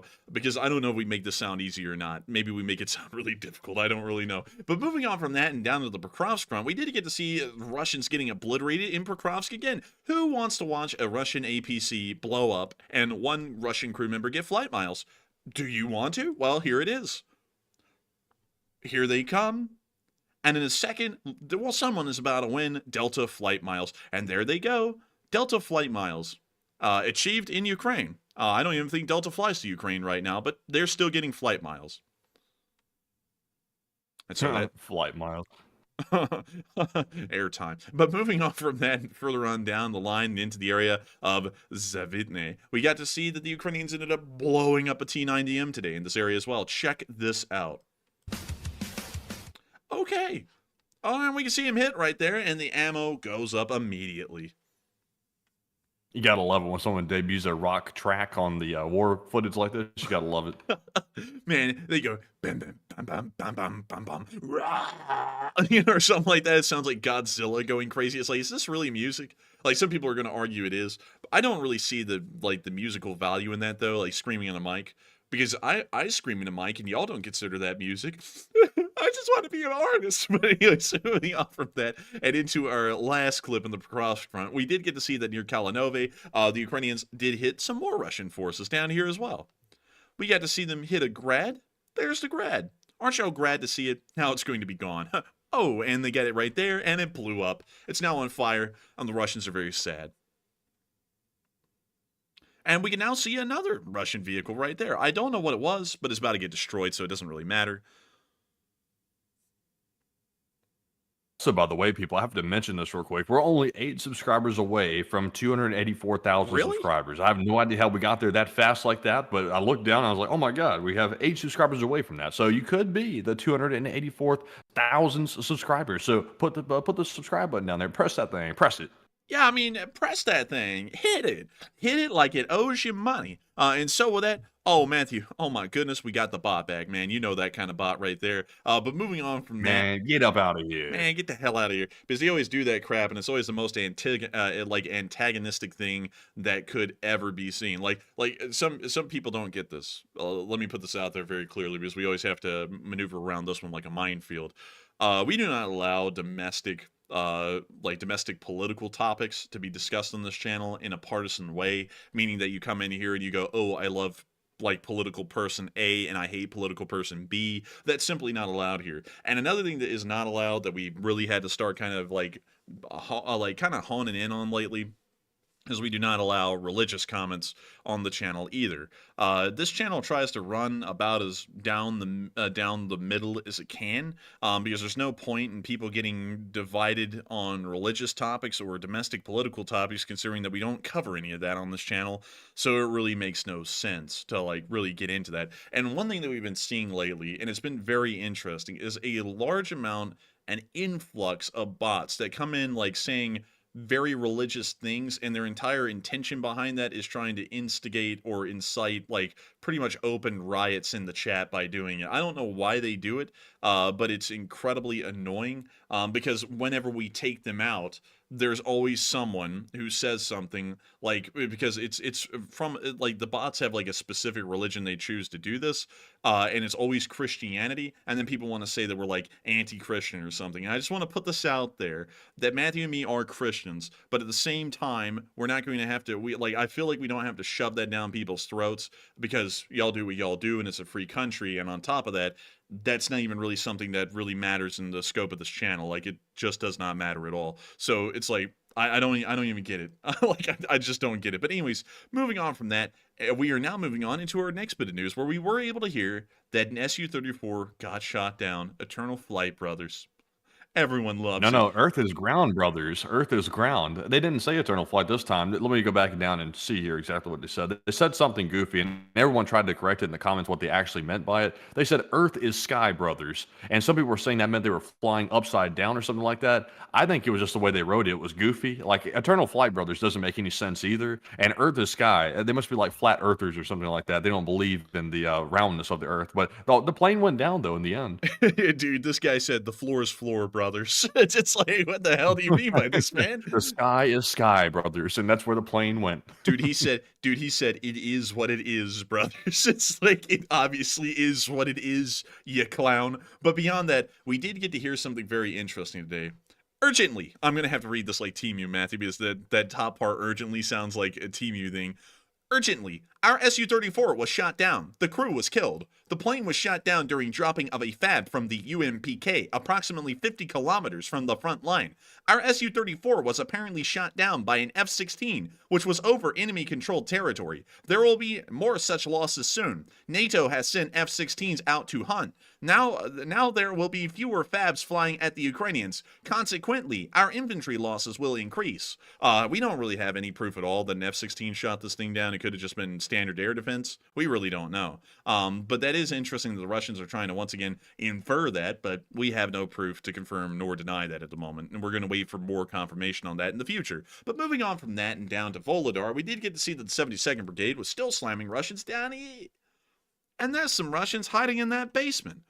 Hey, Russians, what are y'all doing in that basement? Why don't y'all get out and get a job? And the Ukrainians are about to give them a job being wall paint, red wall paint. Check it out. It's going to be good wall paint, long-lasting wall paint. And there goes the drone down into the basement, and it's going to give them a job.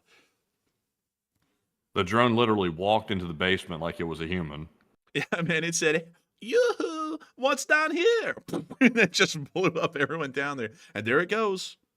Oh my God. Oh my God. Oh my God. Dude. It walked, it slid into the basement and it wrecked the place. Oh Jeez. my God. Dude, that thing literally turned into a flamethrower out the entrance. Look. I can't believe. Oh my God. Damn, man. It's like Barney Rubble and the Bedrock and the Flintstone Quarry or something like that. The way it flew that rock up the top of that thing that was going down to the basement. That's crazy. Oh my, dude, look, the entire thing literally imploded down there. I have never seen this before, ever. Like, that was crazy. It's like putting a firecracker in an ant mine.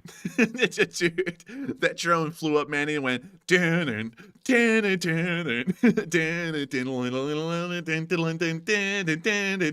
dun Flintstone, meet the Flintstones. And it just blew them all up. I don't even think they painted the walls, man. I think they got vaporized down there. Like, my God. Jeez, man. Could you imagine the shockwave down there from that? Well, the shockwave has nowhere to go and it goes right down into the bunker like that. That's gotta be bad. Dude, this was an above ground. Well, this was a subterranean simulation of what happened inside of the Titan submersible. Like, that was how bad that explosion was. I don't even think there's anything left down there. But moving on from that crazy clip, which was absolutely insane, and moving a little bit further on down on the Zaporizhia front, we did get to see a panzer that was destroyed. Check this one out. And there's the panzer. What the hell is that? I had to There's some kind of like creepy stuff going on. It's like, what the hell? And we can see the panzer down there, and it's about to be hit by this drone. Somehow the panzer can find and destroy any air target, according to the Russians, except for the $500 drone that's flying right above it. And there it goes. Right there, it got hit, and it was destroyed. And so, nice to see.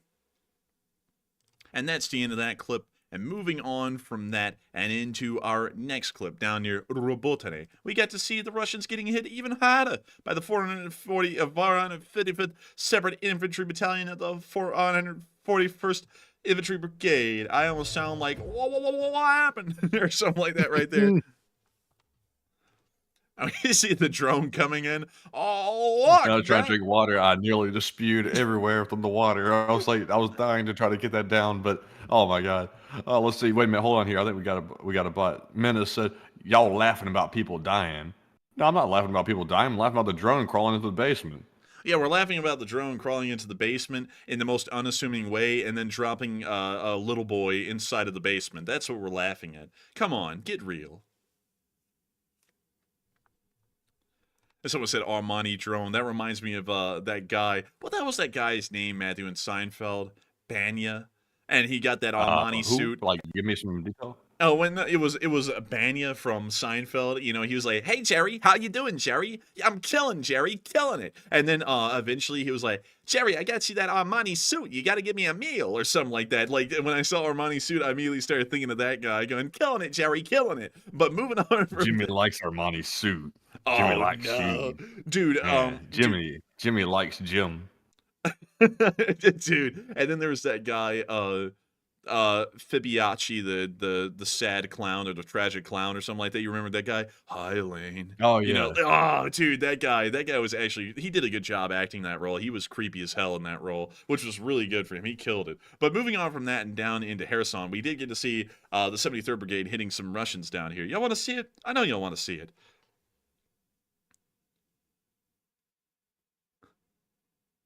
Oh, man, and someone said, "You can't park here." They can't park here. Also, that guy, that was in charge of Elaine's office or something like that was like, I would like to go to the wilderness and walk through the wilderness sometime and see what it looks like. Wait, was that the guy who was in charge of the clothing thing where you say, "Oh, Elaine," or something like that? Yeah. I would like to go and see that sometime around. I can't do the imitation of that guy very well, but y'all know who I'm talking about. Elaine, I would like to go to the mountains of Machu Picchu or something like that. It was some Yeah, stupid thing. Like, there you go. That's it. yeah, it's like this guy. That was one of the best bosses that Elaine had in that whole show, in my opinion, because he was like a very interesting character. The other good one though was like the rich British aristocrat guy who was like, Elaine, can you take care of my stuff? Honestly, they almost sound like the same Peterman and that guy, the other guy. Mr. Peterson. I thought it was Yes, Peterman. Mr. Peterson. No, it's Mr. Peterson. Elaine, I would like to go and hike the Mount Pikachu. Wait, no. I would like to go to the mountains of Indonesia or something like that. It's like, That's it. Yeah, hell, that's it, man. That's Yeah. exactly on the point.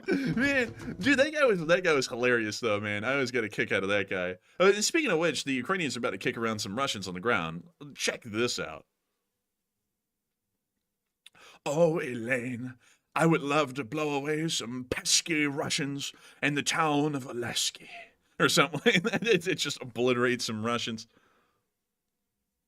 Oh, Elaine, I think I'm getting angry. I think you have done it this time. Man, you're getting better at it, honestly. But dude, do the Jerry Seinfeld, man. You got to do the Jerry Seinfeld. No, man, I can't do that in here. That'll get us kicked out for sure. I'll be going, I can't do it, man. It's not even picking up. It's not, the mic's not even picking it up. I mean, you have to do it so quiet it can't even pick it up. Man, we need to soundproof your area, man. You know what I'm talking about, man. Just start putting up soundproofing blankets out there. That would be the weirdest looking thing ever, man. And speaking of weird, I think I'm just going to wear it over my head or something and put it over the mic and like just wear it like it's clothing or something. dude, you're gonna look like a spooky ghost up there, man. Just just out there all night long. Dude, someone's gonna walk by and just scream because they see you in the window like that, man. They're gonna be terrified. Oh, goodness. You don't want to wear anything over your head like that in Alabama. Not a good thing. I can't see shit out of this damn thing. You ever seen that meme, Matthew, about that? I think so. Oh man, oh goodness! But also, this is by the way a small patrol vessel in the Ukrainian Navy. Like these things are really high tech. They were actually provided by the Swedes. I think it's like an RB-60 or something like that. That's what they're technically called. Let me see. I think it actually includes it in the title. It's an SV-90, but these are the little amphibious patrol vessels that the Ukrainians have that they patrol the coastline with.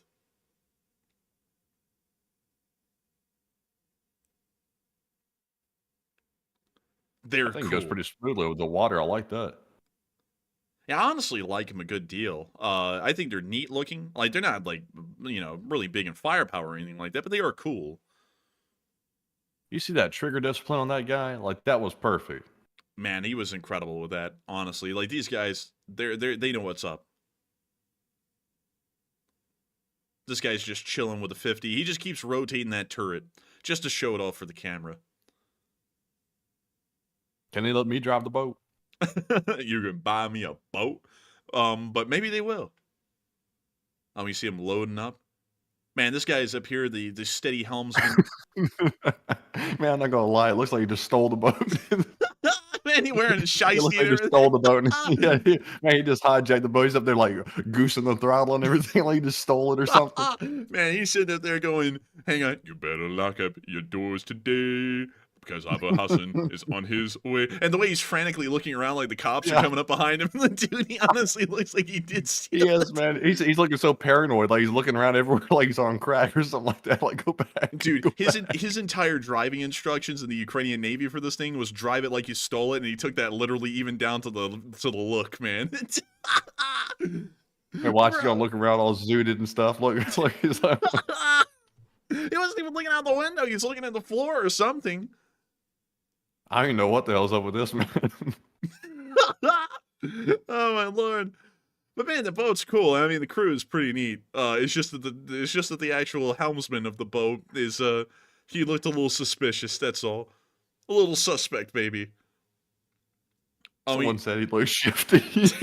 Man, he did look shifty. I'm not gonna lie. Like I usually don't try to dog on the Ukrainians and stuff. But that dude was looking real shifty. Like he's even getting on the phone real shifty too. He's like calling in an airstrike. Wait, hold up, dude. He's on the phone going, listen to me. I am the captain. He's doing the thing, man. He's hijacking the ship. Oh man, and we can now see him getting back on the throttle. The cops pulled up. He had to look at them to see if he could break it loose from them. Oh, dude! Wow, this thing's got some space in it. Actually, that's nice. Oh, and the cop showed up. He's like, I'm not giving up, man. He did shoot me. He pointed out like, yep. I knew they're going to show up. They're right there. He's like, yep, there's the police right there, on time, on target. Man, go back to it real quick. I want to narrate this one. Go back to it's Doxta. Man, it's like gangsta. Bro, when you're a gangsta down the docks, you a doxta, man. But anyways, here's the clip. Oh, here it goes, man. Here it goes. Look, he's like, okay, all right.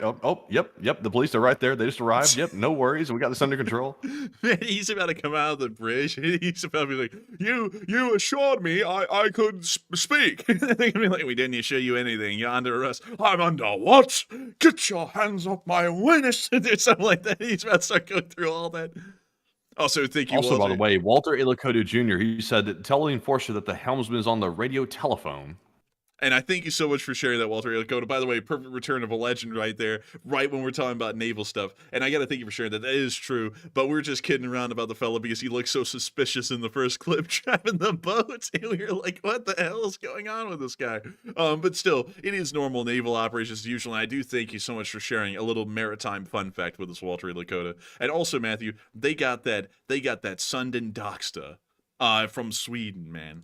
Good stuff right there. It says 804 on it. Is that like the number of production or something? Man, they said cruising down the street in my 804.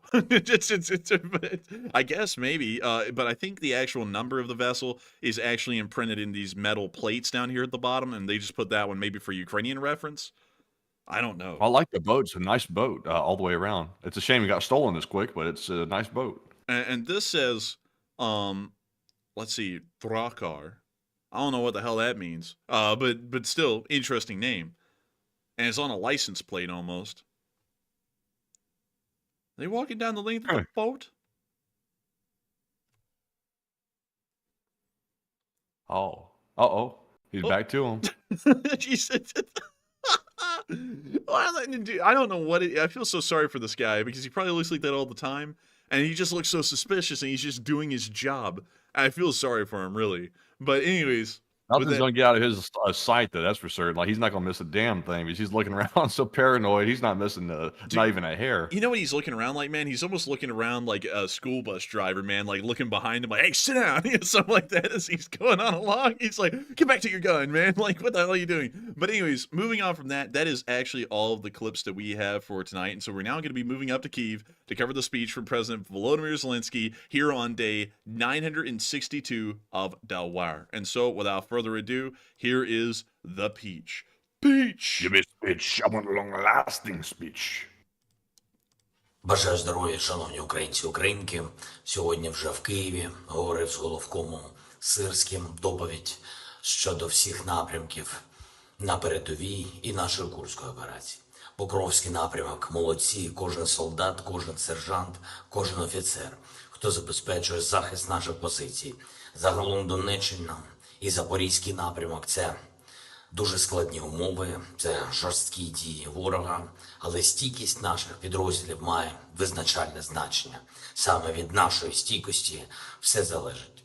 Щодо Курської операції були намагання Росії відтиснути наші позиції, але тримаємо визначені рубежі. За цей тиждень ми додали Україні нових домовленостей щодо зброї, і це не тільки постачання, ще виробництво. Кожен закордонний візит – це завжди розмова про інвестиції у промисловість України. Наша промислова база здатна виробляти значно більше дронів, більше снарядів, бойової техніки, ніж дозволяють це робити фінансові спроможності нашої держави. Але водночас є багато партнерів, які з об'єктивних причин не можуть допомогти постачанням зброї, не мають своєї, але здатні допомогти нам з фінансуванням. Також у деяких партнерів є спеціальні технології, які можуть бути застосовані в Україні зараз, в обороні, в наших активних діях. Є лідерство країн, яке об'єднує інших у світі заради такої нашої спільної виробничої роботи.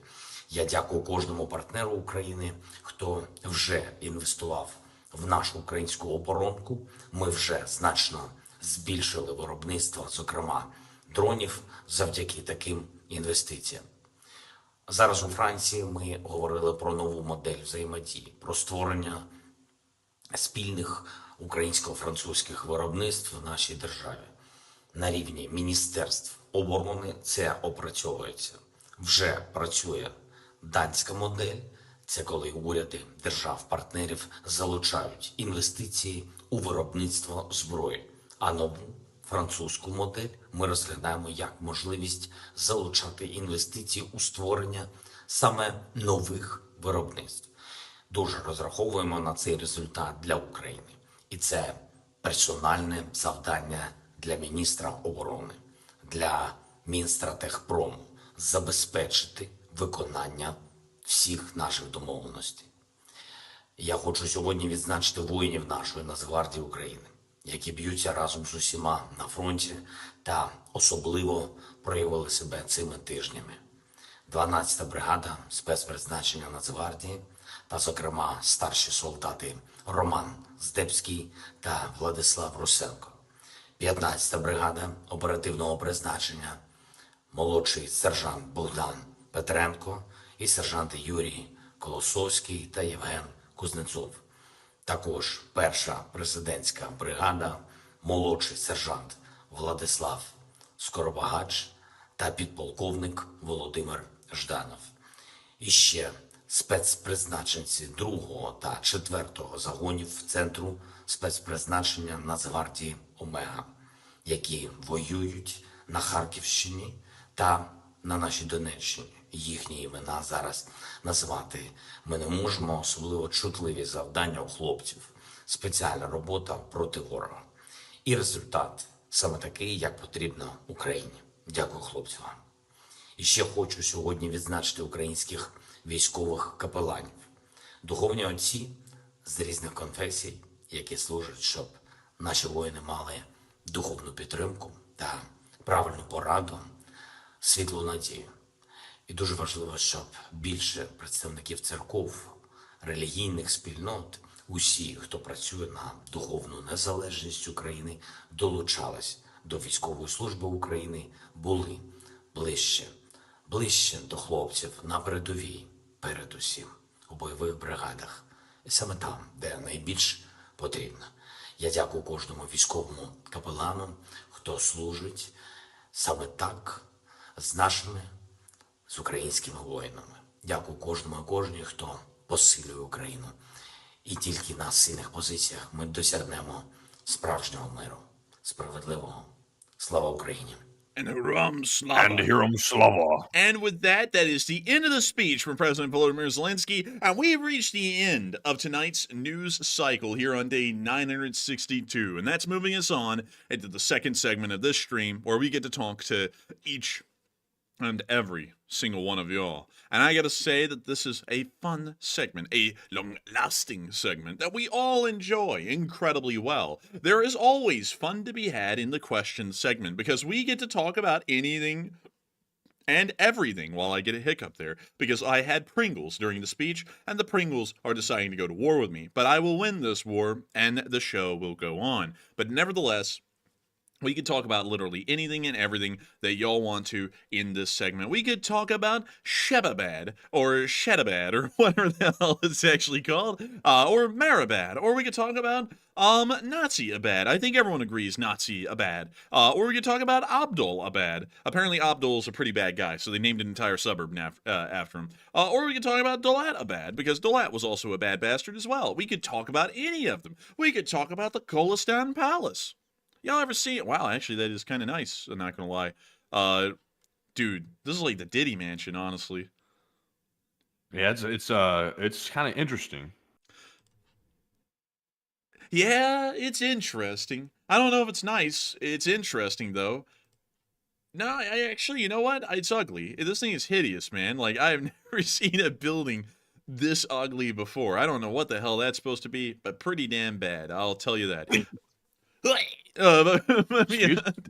Bless you, my son. But beyond that, we have loads and loads of things to talk about. And of course, Certain Def brought it up, and I'm sure somehow it'll be brought up in this question segment, whether I try to avoid it tonight or not. but there will probably be trains, and not a lot of them, hopefully, because I want to make sure to talk about all kinds of stuff, but trains are always fun. And so with that, Matthew, what do we got?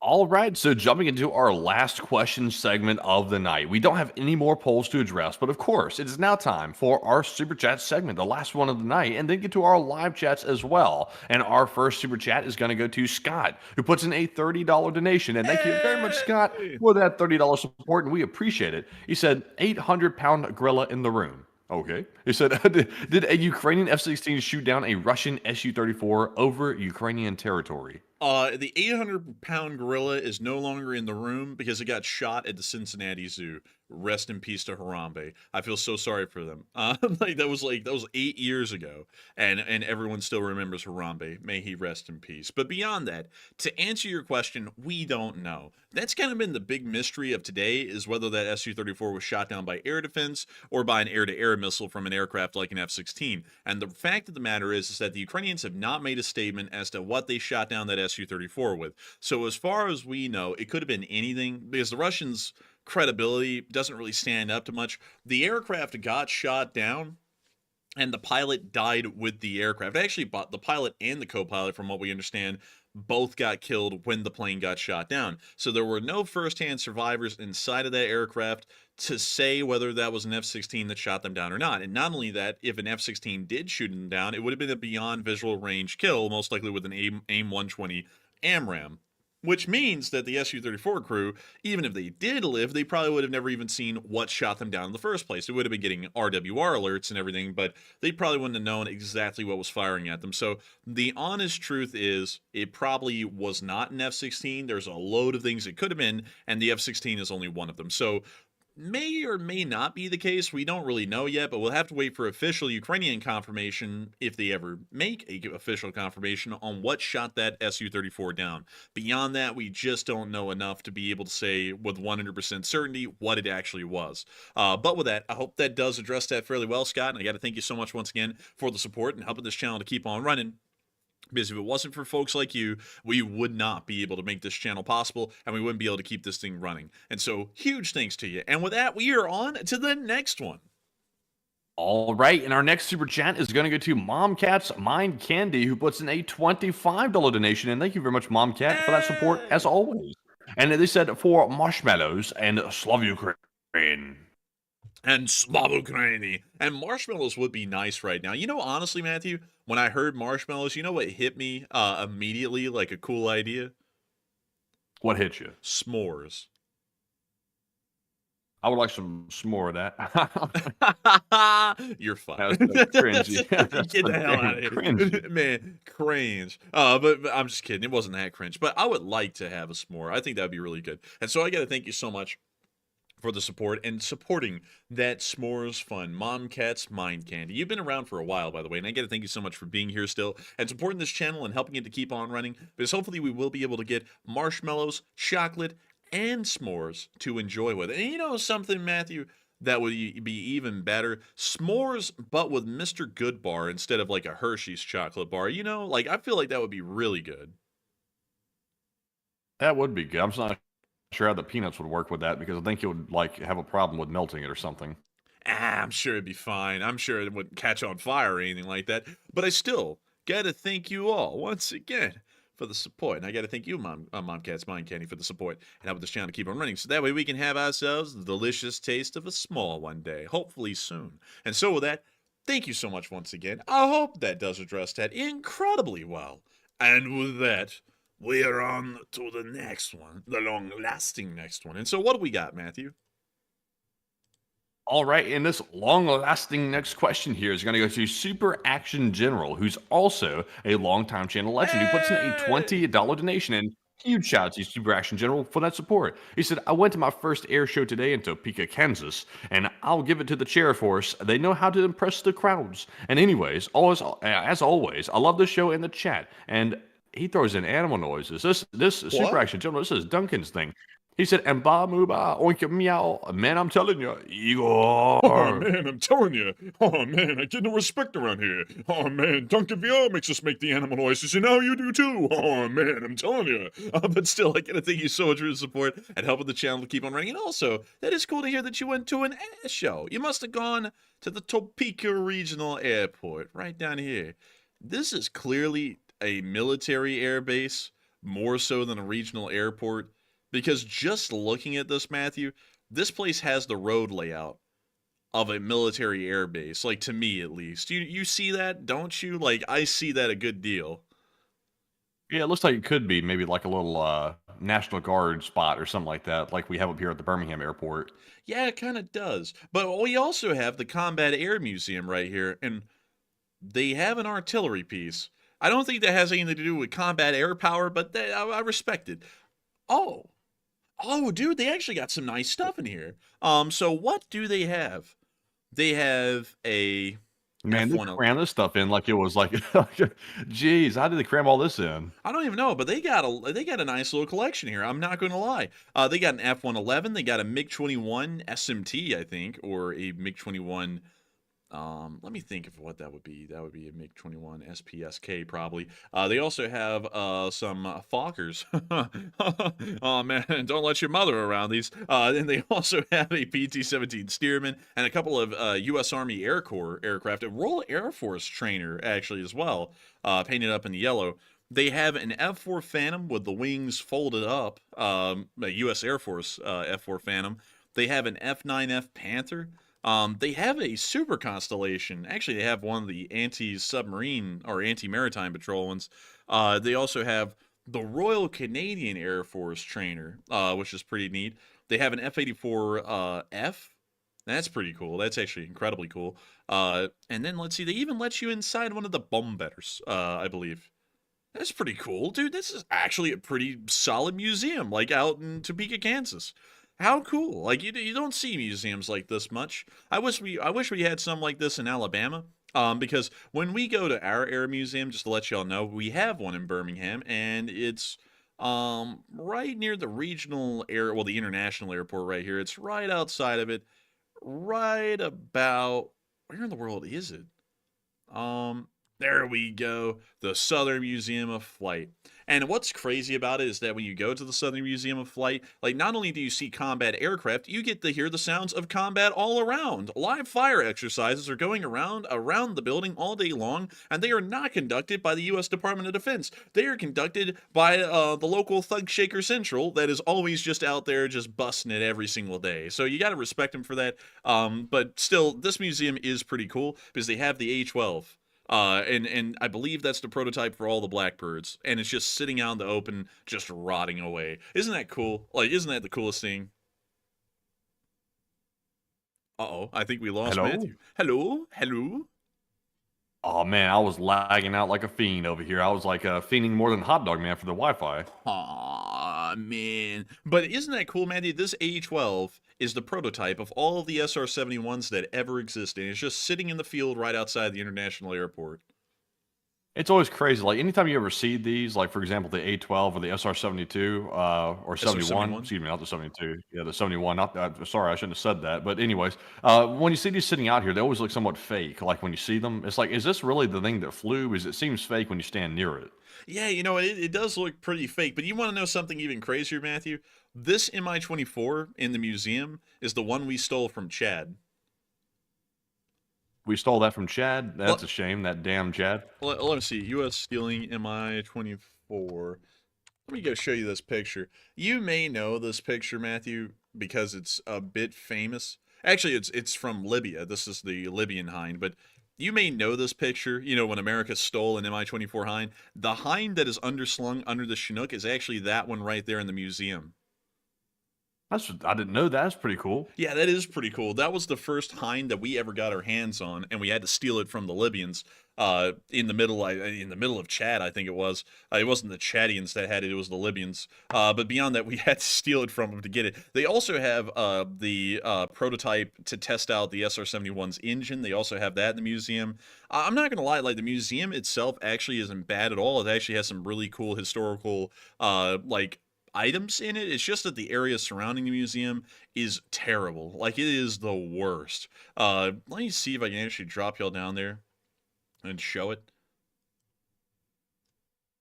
So this is the area surrounding the museum, and when I say it's bad, some people may be like, "Oh, it's not that bad." It is literally Montgomery, Alabama, and Montgomery, Alabama is pretty bad in itself. So this area is really rough. Like, you know, like it's pretty ridden with crime, and also on top of that, it would be because it's right by a running airport, and usually property values are pretty low near a running airport. No one wants to hear all that noise all the time, so then the crime is pretty bad for that reason. So, I hate that the museum's right there, but they do have some incredibly cool stuff to go see out there. If y'all ever come this way, you just gotta kind of be ready to just go straight to the museum and park there and don't really wander that far away from the museum. Beyond that, you'd be fine. Also, Matthew, I didn't realize this. The Birmingham International Airport terminal is small, like really small. Oh yeah, yeah. Like when we went there a while back to go to, excuse me, to California, I was realizing like this place really has this one like little spot like out from the main spot. What do you call that? The terminal? Like what is that part like extending out from the building? Let's see. This would be, I think, the main concourse, and then you have the terminals. Oh yeah, yeah. There's not really much at all here, and this has been expanded over the years and stuff, and it's also been modernized pretty good on in the inside of it as well. So you know, I was surprised how calm it was to get through this airport. Probably the calmest airport to get through, and TSA wasn't acting too crazy in there, so it's actually pretty decent. But the airport itself isn't very big. Yeah, it was actually a really chill airport. I liked it, honestly. I liked it a lot more than Atlanta. I mean, hell, you go to Atlanta, it's like damn brawlhalla up there in the international airport. Like, people are trying to fight you. People are really rude. They're shouting at you the whole time. I was like, dang. I was like, I don't think I'm ever going to fly again if everyone's this rude all the time. And then you go to Birmingham, it's like, oh, this is actually, you know, it's fine. Like, there's nothing wrong with it at all. Also, the Delta Flight Museum's in Atlanta because this is the headquarters of Delta. So they have all kinds of cool stuff in their museum. I mean, I wish we could go into this thing one day, Matthew, because they also have the full-scale flight simulator, and you can pay to get in there and fly that thing. Oh man, I would love to do that. Like, I would seriously love to get in there and try that out because I wonder if the flight simulator like actually carries over to like real life. Could you actually land the plane in there, like just based on Microsoft Flight Simulator? Dude, that would be cool if you could, man. Like, that would be legitimately sick. And they have so much stuff in this museum too. Like, they have all kinds of historic vintage Delta aircraft that they've kept around. You know, like even this 727. These are literally flying, by the way, still, y'all. Like, this isn't, I don't even know why this is in a museum. Because it's like, these aren't exactly, like, vintage or anything. They also have these. I'll be honest with you. Hmm? I think Delta, like speaking of a different thing real quick, just while it's on the top of my head, I think Delta is the company that started like buying up Porsche like GT cars to like race people around like to different airplanes or something like that for VIP treatment. I saw something, I don't know if it was Delta or United, I don't know which airline it really was, but they were like shuttling people around in like Porsches around like the airport, which is really sick because they were racing around like the tarmac with them. So I don't know, but you might pull up a picture of that and see if that's Delta. Let's see. Porsche Airport Service. Let's go see how to get Delta Porsche transfers. So it is Delta. What in the hell? So this is actually a thing they do. Huh. Well, I wish I could read more about it, but everyone's got this information behind a paywall. But Do they have a picture of the Delta car that has the Porsche like car with the Delta logo on the side? yes, they do. They do right here. There it is. Look at that. That is crazy. Wait a minute, that's a Porsche 918. That's no GT. That's wow, that's pretty cool. Man, They have that and they also have a GT3 over there. That's pretty sick. man, they got a lot of these things. They got like all kinds. Man, that is sick. Like also the Delta logo is like real cheap looking on the side of that vehicle. It's like they slapped a Delta logo on the side of a Porsche and said, "There you go. That's what you have." They're like, dude, you get it now. It's like, dude, that doesn't look right. But one thing I will say though, Matthew, is that it's certainly not worth the cost because it costs $350 per person to take this to the plane. That is more than the ticket. Just to wait a minute, just to go from the terminal to the plane? Yes, $350 per person. Well, that's stupid. You could literally go drive the thing around a track for like I don't know, like somewhere around the same cost. I know. It's like, why in the world would anyone pay for this? There is some schmuck out there, y'all, that is paying for this. And I just could never see justification for a $350 like 2-minute trip in a car. Like, that just doesn't make any sense. That is just a way to milk money. Like, that is literally like, we print money. Look, we bought this. Now people will pay $350 for like a 2-minute ride in it. It's perfect. Like, I would be like, no. I would be like, no. I will just walk. It won't take that long. And it's no big deal. It's no big deal. Or I'll take the bus. That's free. Like, it's provided. If it's just out on the tarmac, they'll take you there on a bus. You don't have to pay. Like, that's stupid. But anyways, with that, I hope that does address that fairly well, because that's something I actually didn't know, Matthew. I thank you for sharing that. But me personally, I don't think that would have ever mattered, even if you didn't share it, because I would have never been able to use that in my life. But getting back to the whole Topeka, Kansas thing, and let me go pull up Google My Maps for this. 1 second. There we go. Okay. And let me get this up on the maps. Let me open it up on the map. And there we go. And I will go back to Topeka, Kansas. Let me just go set all this up. And here we go. And so I got to thank you for sharing that, because that is incredibly cool. I'm happy to hear that you got to your first air show. Air shows are always neat. I always got sunburned at them, though. I hope you didn't have to deal with that, because I always got sunburned no matter what. That always sucked. But beyond that, I thank you so much once again for support and helping this channel to keep on running. And also, if I remember correctly, for all my railroading people out there, I think one of the largest rail yards in the world is in this area. I think the Argentine yard is one of the biggest ones. I think it may be the biggest one in America. I'm not entirely sure, but I actually think the biggest one in the world somewhere around here. Biggest rail yard in the world. Let's see. That would be Union Pacific's Bailey Yard in North Platte, Nebraska. So let's see. North Platte. Where is that? North Platte, Nebraska. So it's up here. Oh my God. Oh yeah, we went to this before. I forgot. This thing's like literally huge. You can see it almost from space. But it is just a little ways away. It's actually a good ways away from Topeka, but it's still kind of in the Midwest to me. So that kind of counts. Not to like try and mitigate that. It was completely wrong. But still, dude, look at the size of this thing. That is huge.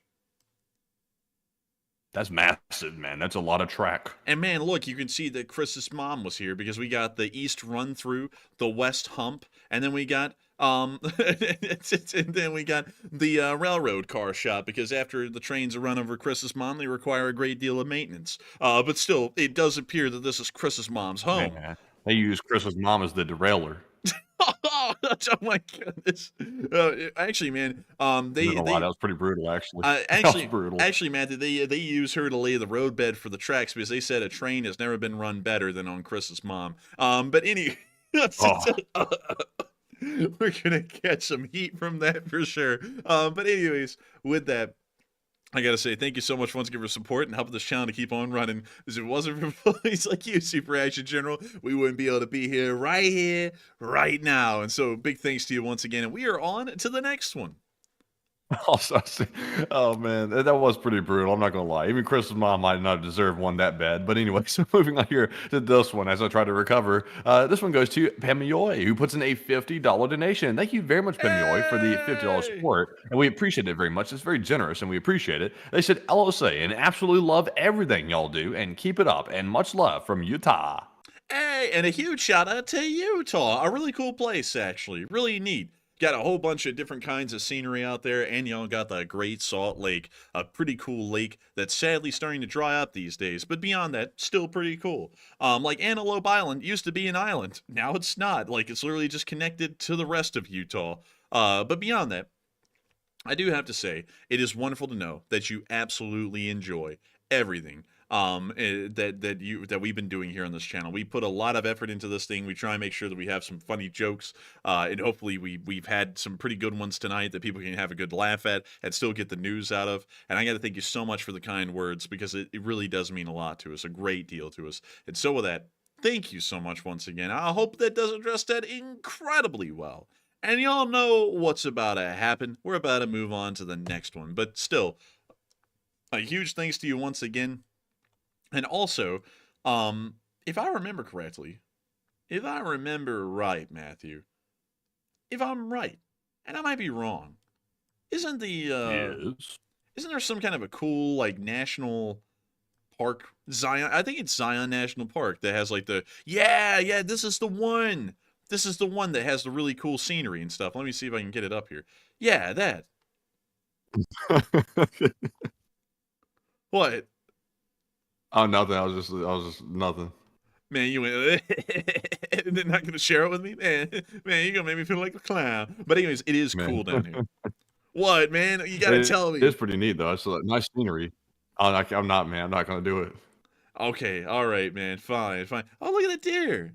Just look at that little deer just wandering around down there in the middle of Zion National Park. Wow, that's pretty cool.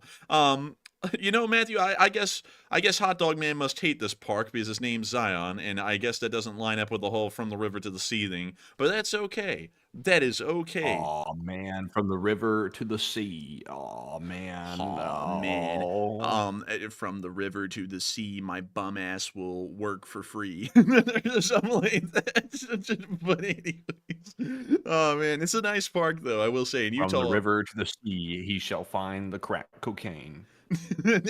No, man. From the river to the sea, I'll always be the crack fiend. Or something like that. It's like, bro, have fun up there, man. Where the hell you are, doing your thing and simping, like literally complaining that he can't hardly pay bills because his channel's dying, but he will still take time off work to go simp. It's like that is the ultimate epitome of priorities are not straight. But with that, I hope that does address that the best I can, and huge thanks to you once again. Also, I heard Pimmy always say that Zion National Park sucks, and I hate to hear that because I always thought that was like the big thing out there in that world, and apparently it's not. But maybe there's another one, like the Wasatch National Forest, because this is where the Wasatch Grade is, which is really cool. It's a really neat railroad. I mean, this is pretty, right? I mean, that's good. It looks good.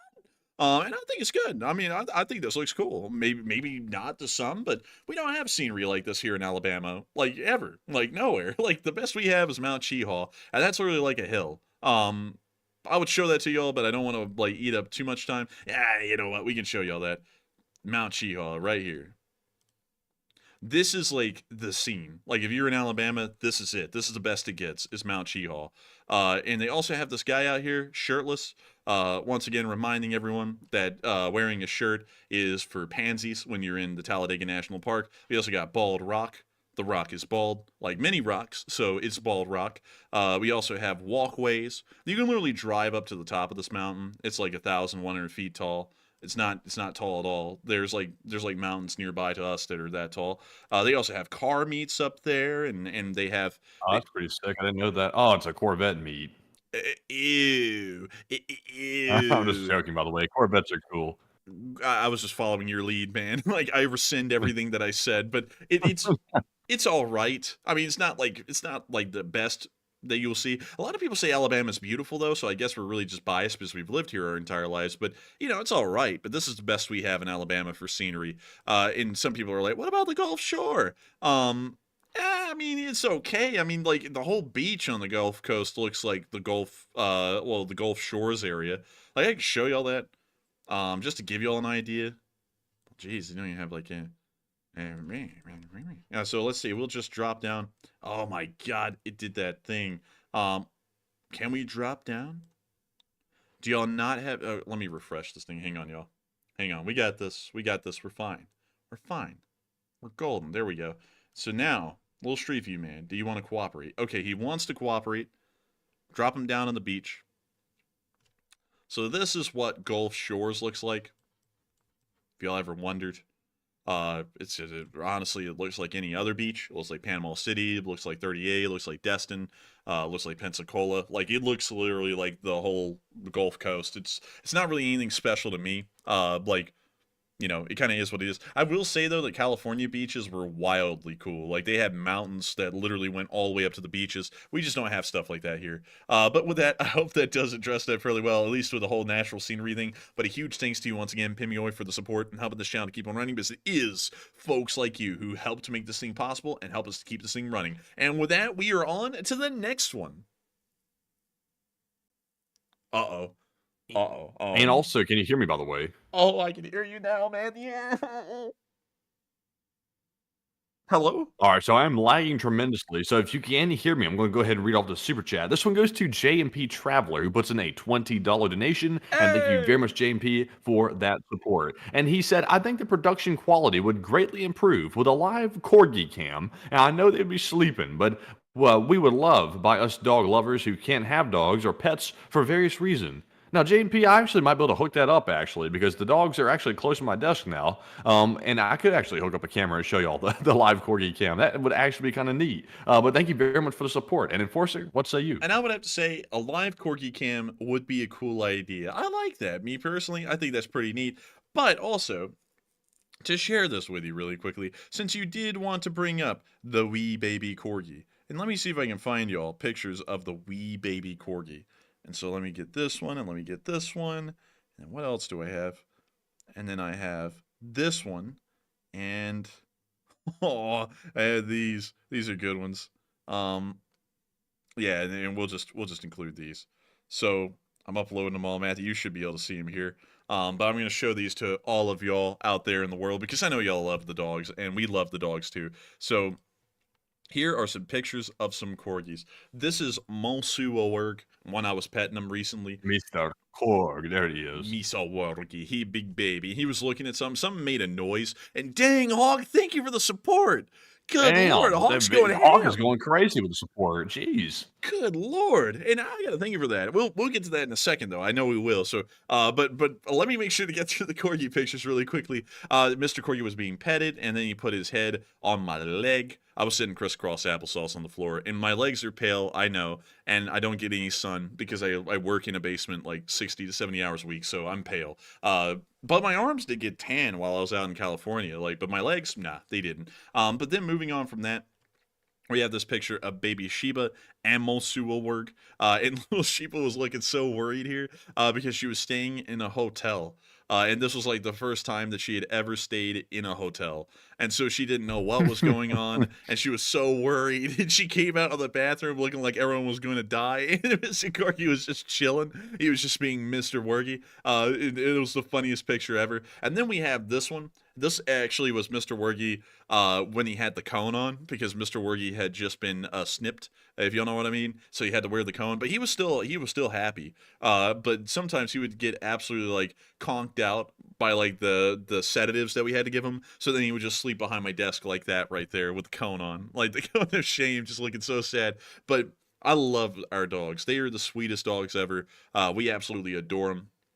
And of course, we will try and set up some for y'all to see the dogs more, because they are some of the most precious, sweetest, and not only that, in my opinion, the prettiest dogs that I've ever seen. I think both of them are just absolutely beautiful, and they are amazing specimens of a corgi. So with that, I hope that does address that incredibly well about the whole camera thing, because we will see if we can do something like that. I think that would be really neat if we could. And so thank you so much once again. I hope that does address that incredibly well. And with that, we are on to the next one. And Matthew, I think we know who the next one is. So what do we got? All right, and jumping right into our next super chat, we have a very generous $150 donation, the largest super chat of the night from Hawk, who's a channel legend, by the way, and that is massive support, Hawk, and thank you very much for that. And he put in 3 super stickers, one of the YouTube creature riding a rocket, as well as one of the YouTube creature destroying an entire city, kind of like Putin probably did in Chechnya. And also, you can see right here that there's a YouTube creature jumping out of a treasure chest with the money flying around, because apparently he's rich. But thank you very much, Hawk, for that support, of course, and helping to keep the channel running. And Enforcer, what say you? And I gotta thank you for that massive support, Hawk. That is the biggest super chat, collective super chat of the night. And I gotta thank you so much for that. You didn't throw in a comment, but the support means a great deal, and of course helps us to keep this channel running. And I gotta just thank you so much for that, because if it was not for folks like you and everyone in the LSA who supported the channel through super chats and supported the channel in other ways, we wouldn't be able to make this thing possible each and every single night. And you're especially a big part of helping this channel to keep on running tonight, and I thank you massively for that, Hawk, and really appreciating it enough to do something that big. And so huge thanks to you so much once again. I hope that does address that incredibly well. And with that, we are on to the next one. And this one is going to go to Nova Stardust, who puts in a $20 donation as well. And thank you very much, Nova, also for that very generous support. And they said, do y'all think that the ham and cheese man, the ham and cheddar man, actually has it in him to stand up to Putin? Or is it just a show for his people? And long live the Elise Spring Army. Well, Don, I don't really know, Don, if he has it, Don, in him, Don, to stand up to Putin, Don. It probably wouldn't, Don, do too, Don, well, Don. To be entirely honest with you, though, getting out of that stupid voice that guy does, being entirely honest with you, I don't really know if he would have the guts to do that because he saw what happened to Prigozhin, and Prigozhin's kind of like a cautionary tale at this point. So maybe, I don't know, he probably wouldn't, because seeing how it went for Prigozhin, he probably wouldn't be that big of a fan of stepping up to get his head chopped off. So I would doubt it, to be entirely honest. I think it might all be for show, or if he declares a blood feud, he's going to do it in a way that doesn't piss off the Russian central government, specifically Putin, where they come for him. And so with that, I hope that does address that the best I can, and I thank you so much for giving support and helping this channel to keep on running, because if it was not for folks like you, we wouldn't be able to be here right now keeping this stream running. And so a huge thanks to you so much once again, and we are on to the next one. And our next one goes to Davo LBC, who puts in a $20 donation as well. And huge shout out to you, Davo, for that support once again. And he said, LSA Captain Davo, LBC reporting. Listening corporate. I'm still trying to like fight back coughing, man. Like it's still here. But Davo said, Captain Davo LBC reporting. And why did the hot dog man cross the road? And he said to catch up with all of his leaving subscribers. Man, I'm not gonna lie, that was a good one. Man, I gotta thank you so much for support, Davo. And that's true. He just keeps losing them. I think it's the funniest thing because I just always remember, it always echoes in my mind two things. That stupid meme, Matthew, that the hot dog man made of the Grim Reaper knocking on our door like he was going to wipe us out. And then the other one where he said, oh man, this year is my year. I'm going to hit 100K. And we're like maybe like 5 weeks away from the end of the year and he's still at 67,000. And I think he started the year at like 65,000. So he gained 2,000 subscribers net over a whole year. It's like, that is it. It's like he's done. Like there's no way to come back. And he'll lose those shortly. Like he's not going to hold on to that 2,000 like for long. they'll be gone for long. Yeah, and instead of sitting there and listening to people when they're rationally telling him stuff, like, dude, like stop attacking literally anyone, like in everyone. Because it started, like, to let y'all know, as far as this guy went with his literal grift, because the guy just moves from topic to topic, whatever he thinks will get him the most views and the most money, he'll cover. So he'll move from Ukraine to a hurricane and then straight into politics, and he's just trying to pander to whoever that might give him money or give him like AdSense off of views.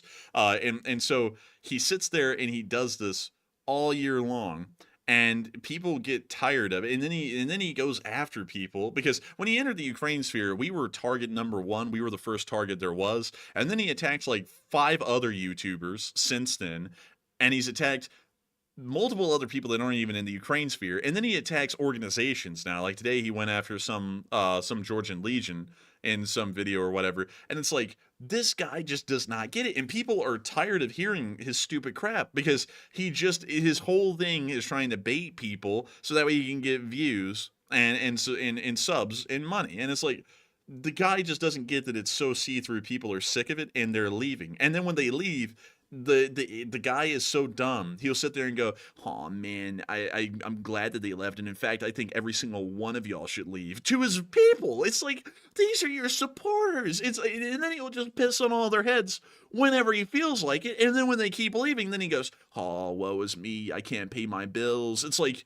you're literally destroying your business from the inside out, and then you're shocked that people don't want to listen to you. It's like, I don't even know how in the world someone is that narcissistic that they can't see that, because it's like, that is crazy. That is legitimately crazy to me. It really is. I'm not gonna lie. And I would have to say that is a pretty on par joke, because I think, if I'm remembering correctly, let me go get the live number right now. I want to go get the live number, Matthew, because Yeah, he's about to drop down another 100. He's right there on the precipice, and there will go another 100. So I guess he'll be chasing those across the street. With that, I gotta say, thank you so much once again for support, helping this channel to keep on running. Captain Dave LBC of the Lee Spring Army, and I gotta thank you so much once again for the support and helping this channel to keep on running. Because if it was not for folks like you, we wouldn't be able to keep this thing running. And so a huge thanks to you once again. And with that, we are on to the next one. And up next, we have a $20 support from Jason Carpenter. And thank you very much, Jason, as well, for that $20 support. And we appreciate it. And he said, thank you for the news tonight in LSA, the long-lasting army. And I gotta thank you so much for the support, Jason Carpenter, and helping this channel to keep on running from the long-lasting army. And it is a long-lasting army. It's actually a growing army because we hit 284,000 subscribers tonight. We've ended up gaining another 1,000 today, which is absolutely crazy. And I gotta thank you so much once again for support and helping this channel to keep on running. Because the entirety of the LSA who helps us to continue to do our job, reporting the news each and every day, 6 days a week at the exact same time every single night. And to also make sure that the Lee Spring Army will long live and will never truly die. And so with that, a huge thanks to you once again, and we are on to the next one. And this one goes to Blue Flam 777 LSA, who's also a channel legend and puts in a $20 donation. And huge shout out to Blue Flam as well for that support. He said, there once was a man from Nantucket. Words and syllables and things that rhyme with tucket. Punchline. Or stink with R. Probably... What is this? What is this, Enforced? Before I read this, it's just scaring me. I don't know. I don't know. I'm scared. I don't know. It's scary. It's scaring me. I'm scared. Blue Flame 777. You have been here forever. I hate to say it. That one's scaring me though. I don't know what it means. And I thank you so much for the support. And help this channel to keep on running. And I would give it the waiver where we could read it. But I've done that I think twice before in like the past 2 months, and then we read it and everyone was like, yo. I was like, oh no. So with that, we will make sure to send the question to the chat. But before we do, I got to thank you so much once again for support, Blue Flam, and helping this channel to keep on running. Because if it wasn't for folks like you, we wouldn't have been able to be here for this long. You have been here, Blue Flam 777, as long as BC Skyman has been. And that is crazy to think that you've been here for at least 960 days at this point. And maybe a little bit longer than that by about a day or two, possibly. It means a lot to us that folks like you have stuck the course with us for years at this point and continue to stay here with this channel as we continue to do our job of covering this news and trying to tell you all of what's going on out there in the world. And so a massive thanks to you once again. I hope that does address that incredibly well, and we are on to the next one. All right, and this live chat question sponsored by Blue Flame 777 goes to Judy in the live chat, who says, where will the Russians get more men to fight after they keep running out? They usually get more men from the semi-autonomous republics, so a lot of the Caucasus Mountain region, and also this area around Novosibirsk inside of central Russia. That's really where a lot of them come from, and a lot of them will continue to come from. But once they run out of that manpower, the only thing they have left is to start conscripting from the actual European Russian population, which means that they'll probably have to declare a general mobilization, which will probably be met with a lot of public backlash. It seems as though the Russian government is really scared of that, so we have to believe that there's some sort of a credible fear that there will be public backlash if something like that happened. And so with that, I hope that does address that the best I can. And I got to thank you so much once again, Blue Flame 777, for sponsoring that live chat and helping this channel to keep on running. And with that, we are on to the next one. And our next one goes to JR Does Stuff, who puts in a $20 donation, and thank you very much, JR, for that support. And he said, in October 2002, checked separately, took over, I think I meant to say Chechen separatists took over a theater in October of 2002, and then in September, what's that? Hello? Oh, nothing. Please proceed, please. Oh, so back to the super chat from JR Does Stuff. He says, in October 2002, Chechen separatists took over a theater, and then in September 2004, Chechen Wepbursts took over a theater in Moscow, and in true Russian form, they botched both rescues. And I have to thank you so much for the support and throwing that in, because you know something? You're right. You're actually dead on the nail. They did that. And what's crazy about that is that both of those happened after the Russians invaded Chechnya a second time. And both times, the Russians ended up killing loads and loads of their own people in these botched rescue attempts. And I got to thank you so much for bringing that up, because it once again shows that not only do the Russians not care about the Chechens, they also really don't care about their own people. But still, I got to thank you so much once again for support and helping this channel to keep on running. JR does stuff because it does remind us that the Russian government has always had a history of stomping on its own people without really any care in the world. And so a big thanks to you once again. I hope that this addressed that the best I can. And with that, we are on to the next one. And our next one goes to another channel legend. It's Andy L, who's already left for the night, I believe. But Andy, thank you very much for that $20 support as always. And we appreciate the support and also your loyalty to the channel as well. We really do appreciate it. And Andy says, congrats on your new studio. It sounds great, and good night. Hey, and thank you so much for the support and enjoying the brand new studio. We have been working incredibly hard on our brand new studio. And I'm going to thank every single person who has helped to make this thing possible over the course of 3 entire years. We will be making sure to run this channel as best as we possibly can from the confines of our brand new studio. Because Arby's, we have the meats. That whole thing was literally a build up just to that. But still, I thank you so much once again for the support, Andy L. Thank you for saying that it sounds really good. We're hoping that it does.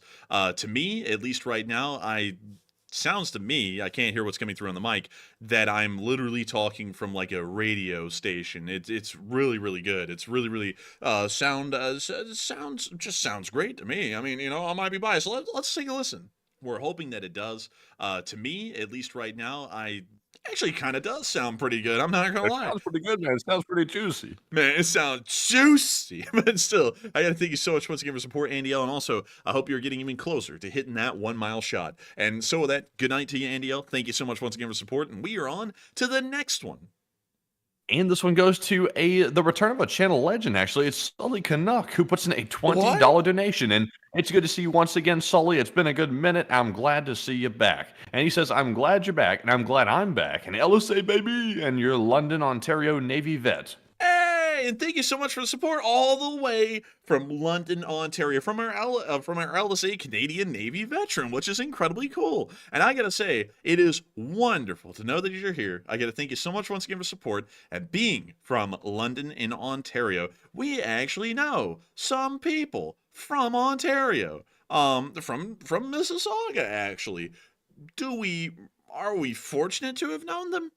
I would actually argue not really. Like, not really. But still, it is cool to know that you are up there in that area. I will say, though, that they're probably not a good representation of Canadians, nor are they a good representation of the expat Lebanese population either. I'll be entirely honest. Because I don't know about y'all.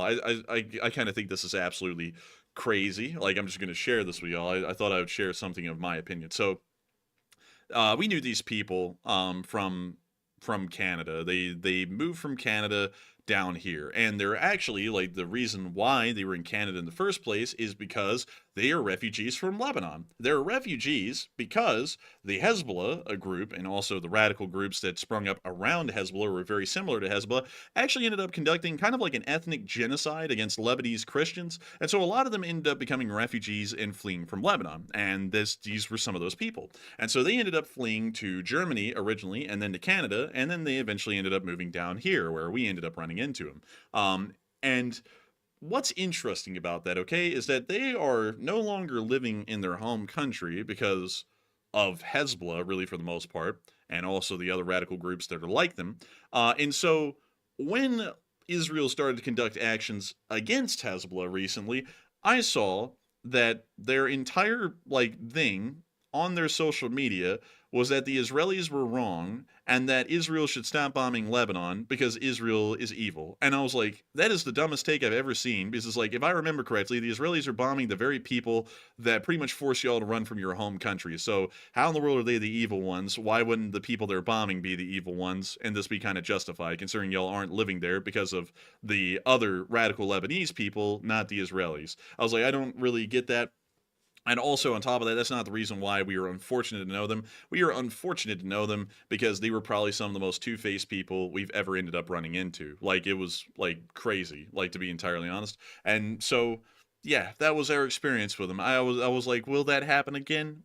Probably, but at least we learned a little bit from this time. We lived and learned, and so that is what it is. But moving on from that, though, those people kind of left a bad taste in their mouths of people from Mississauga. But beyond that, I still think Canadians are pretty cool. I just think they were kind of an outlier. But I still thank you so much once again for the support and helping this channel to keep on running. Because if it was not for folks like you, we wouldn't be able to keep this channel running. We wouldn't be able to make this thing possible. And I thank you so much once again, because if it was not for folks like you, we wouldn't have been able to be here for this entire time. And so thank you so much for the kind words. And with that, we are on to the next one. All right, so jumping on to our next one here, we have an absolute massive secondary donation from a Hawk, a $300 Dang! donation just thrown in a moment ago. Absolutely insane. And thank you very much, Hawk, for that support. And this time I saw a comment left in the live chat. Hawk said, "Peace out."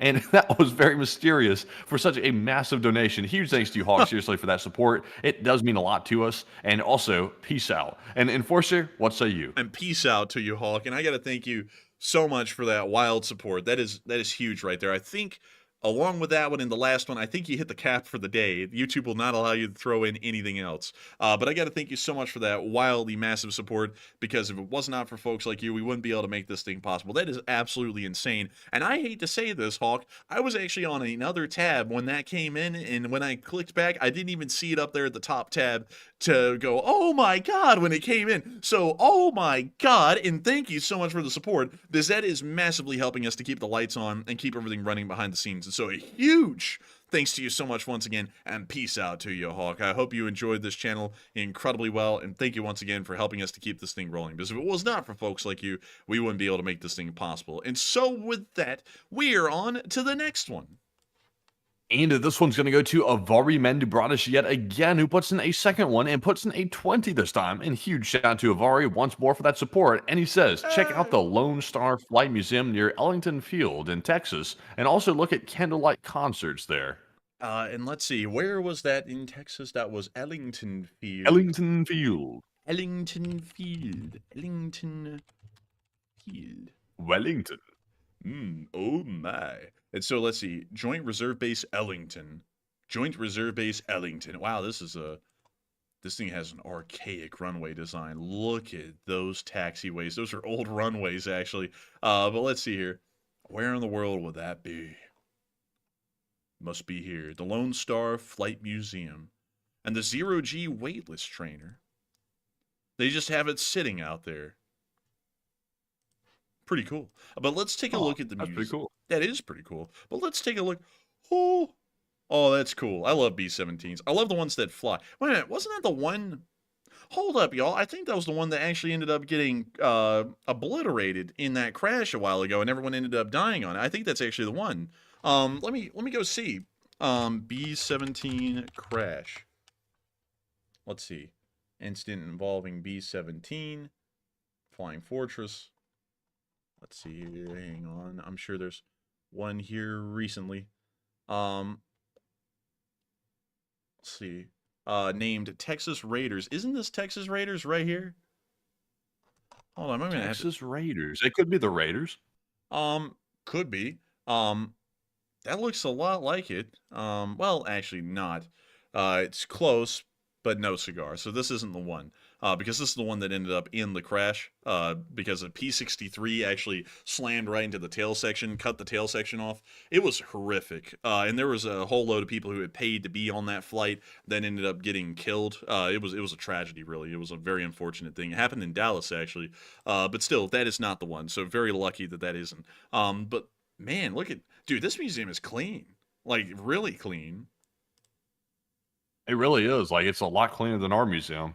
Yeah, really. And then you got a P-47. I love P-47s, by the way. I think they're some of the best kind of like multi-role-ish aircraft that we made in World War II.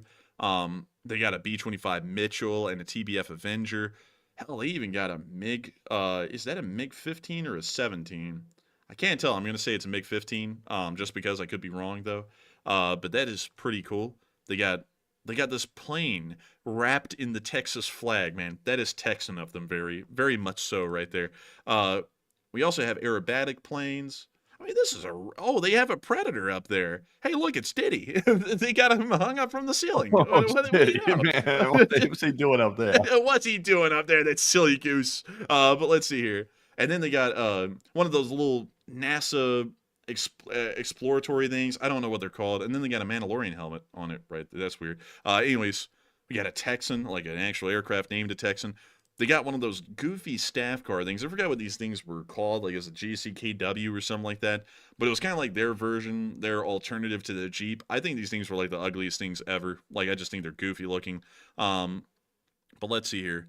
What else do y'all have at this museum? You got a Corsair. Man, I love the Corsairs. They're pretty cool. Y'all got a Mutt. And you'll also have a Wright Flyer Type A, I believe these were called, or something along those lines. Also have a Piper. Pipers are neat. Let's see here. What else do we have? We got this woman posing in front of a plane.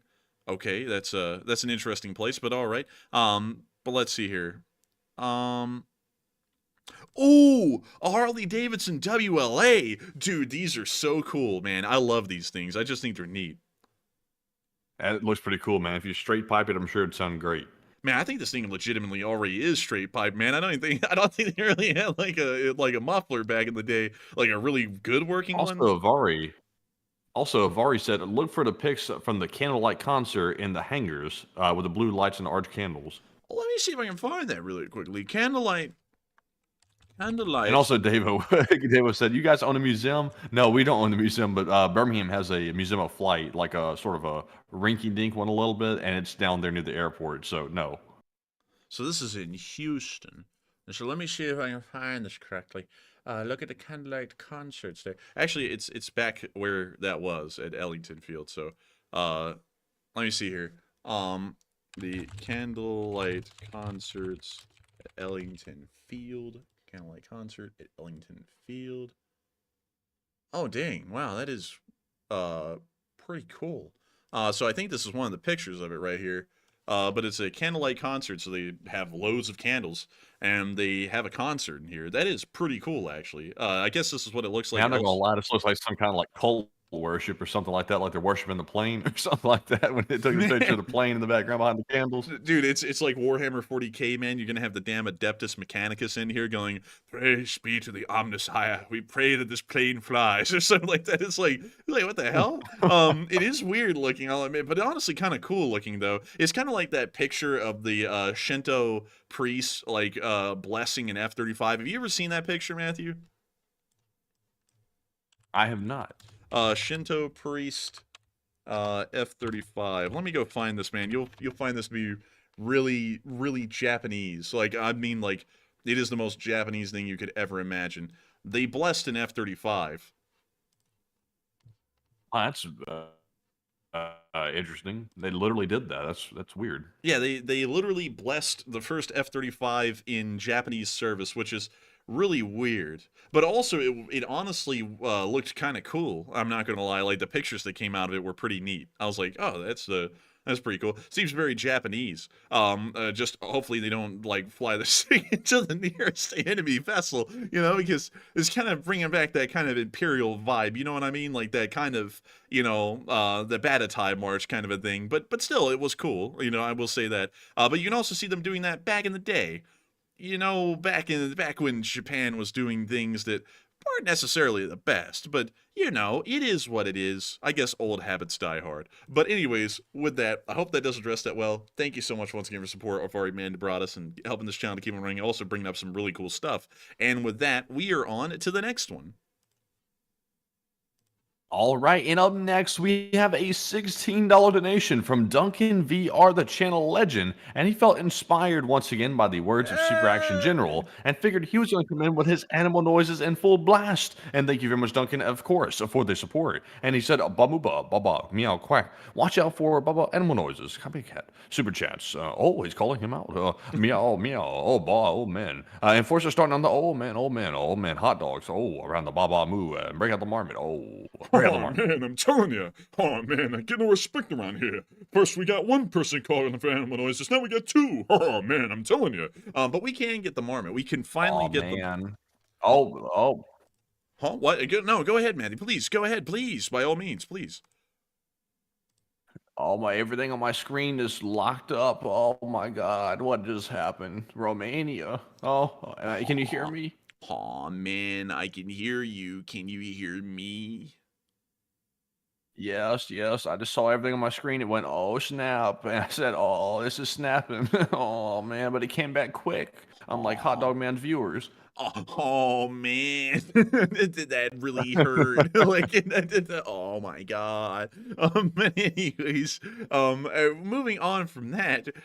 Oh, hello there. Hey, we got the Oh, hello marmot. there, Governor. How you doing today, good sir? Welcome back to the stream, good sir. It's been a good minute, changing studios and such. We're not in Mayfair, per se, but we're in Cheshire. It's a good place.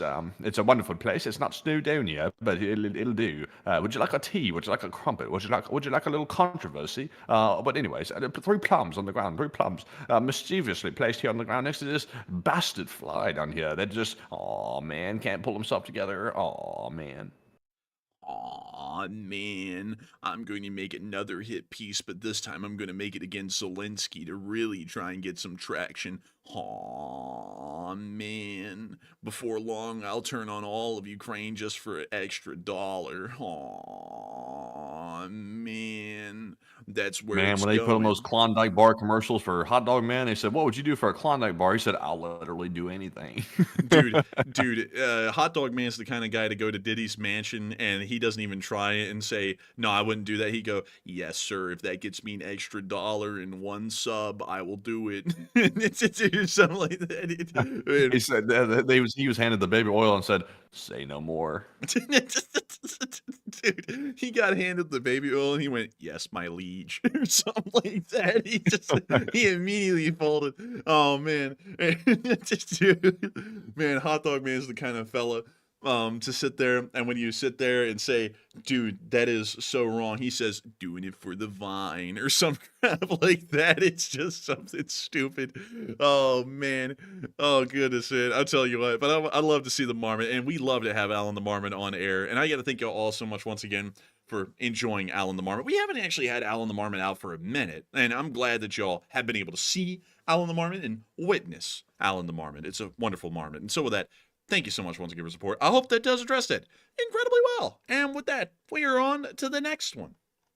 All right, and this one's going to go to John Bernard, who puts in a $10 donation. And thank you very much, John, as well for that support, and we appreciate it. And he said, great coverage. Hey, and I got to thank you so much for the support, John Bernard, and thank you for enjoying the absolutely amazing and incredible coverage. And so with that, thank you so much once again for support. I hope that does address that quite well. And with that, we are on to the next one.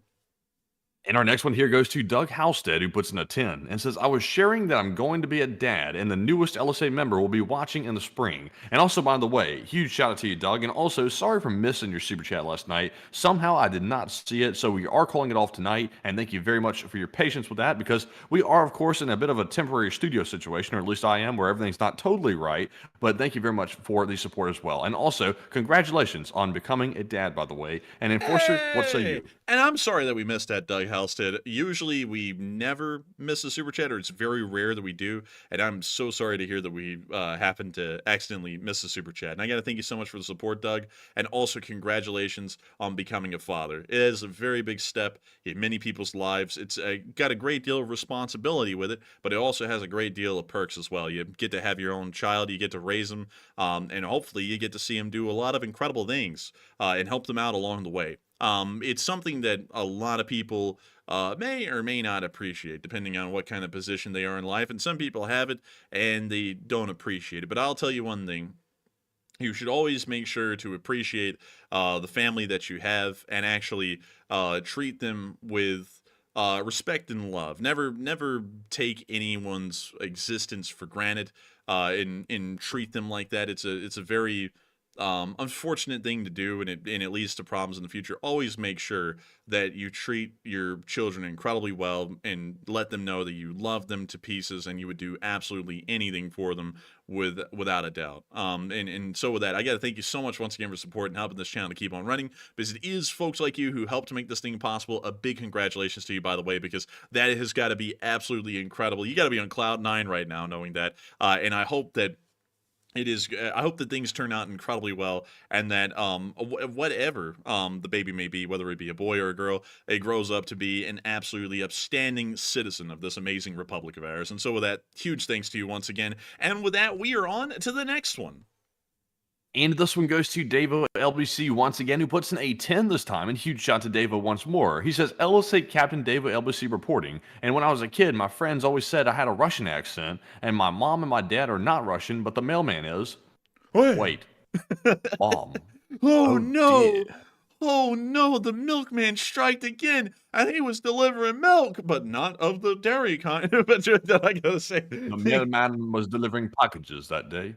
man, the mailman was oh man, the mailman was up there on his tiny post. He was getting pounded. It's like that milkman wasn't working a normal job. He was working another kind of job. You might want to go check on that, by the way. But still, thank you so much for the support and helping this channel to keep on running and throwing in a pretty good one. Because that one actually hit me like a truck right there. I was like, oh, but still, huge thanks to you so much once again. I hope that does address that incredibly well. And with that, we are on to the next one. All right, and excuse me, our next one here goes to Unrecognized Talent, who puts in a 5, and thank you very much for that $5 donation. He said, here's my church donation money, and no offense to religious folk. Oh, and I thank you so much for support on Recognized Talent, and I thank you for helping this channel to keep on running. It is folks like you who help to make this thing possible and help us to keep it running, and I gotta greatly appreciate you for that, and thank you greatly. And so with that, we are on to the next one.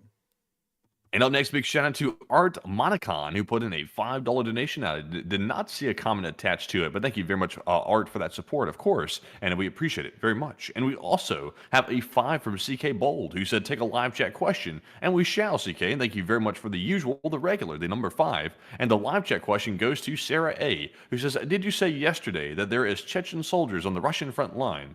Yes, they are inside of the Kursk Oblast, but we really don't know of any elsewhere. So they're mostly inside of Kursk, but technically they are. And so with that, I hope that does address that live chat well. And I gotta thank you so much once again, CK Bull, for sponsoring that live chat and helping us to keep this thing running. And with that, we are on to the next one.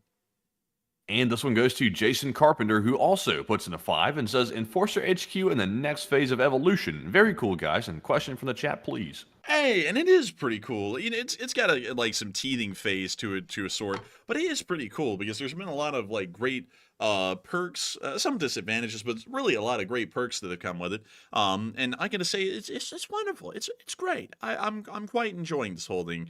And one thing that's really cool actually is that we pretty much have like a free license now to really do whatever we need to improve the show, like creating this little sound booth that we have here right now. This has been a huge improvement, me personally, because there is literally no reverb and no echo at this point on the microphone, which is something that was impossible to achieve in Enforcer Headquarters 1.0. So hopefully we'll be on the up and up and improving this as we go on, because I'm really excited for the future, me personally. But still, thank you so much once again for support. I hope that does address that incredibly well. And with that, we are on to the next one.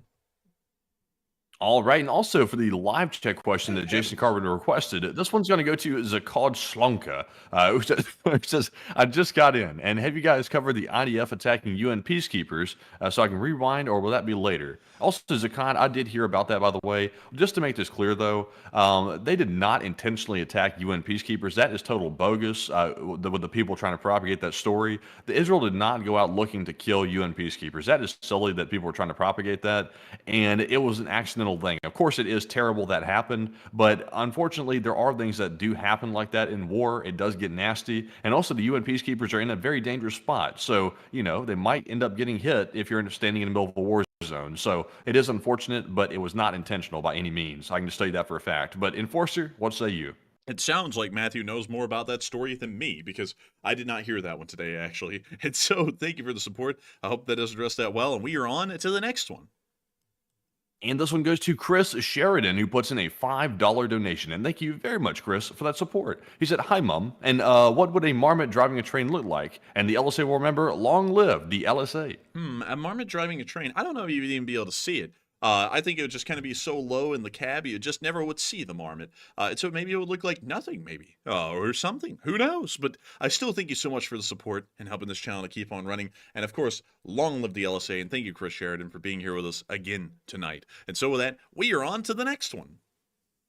And our next one goes to Estesian, who puts in a $5 donation. And thank you very much, Estesian, for that support. He said, Gerschlicher mer liegmen der deutschen Welt.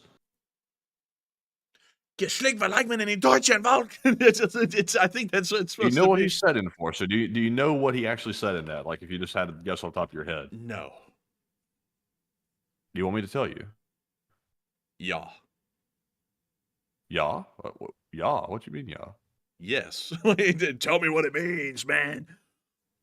I'll be honest with you, I don't think it means much because the only thing I can see out of it is obviously Deutschen is German, like the language. The der is the, and the rest of it I'm not really sure about, to be honest with you. I'm trying to go put it into Google Translate real quick to figure out if it actually can translate it. And Google Translate doesn't know what it is either, actually. The first 3 words are not popping up in their system, actually. So I'm not really sure what the first 3 words are. I don't know if maybe I'm getting mixed up here and I don't recognize the words because maybe I didn't know German that well, but unfortunately, tell me. It is gibberish, Matthew. It's the geschlickt man in the Deutschen Volk thing that I do, you know, with the mustache man, you know, like making fun of the mustache man, and I go, geschlickt man in the Deutschen Volk. That's his version of what it is in text. Oh, is that so? Yes, that's why it makes no sense, because mine is based on nothing.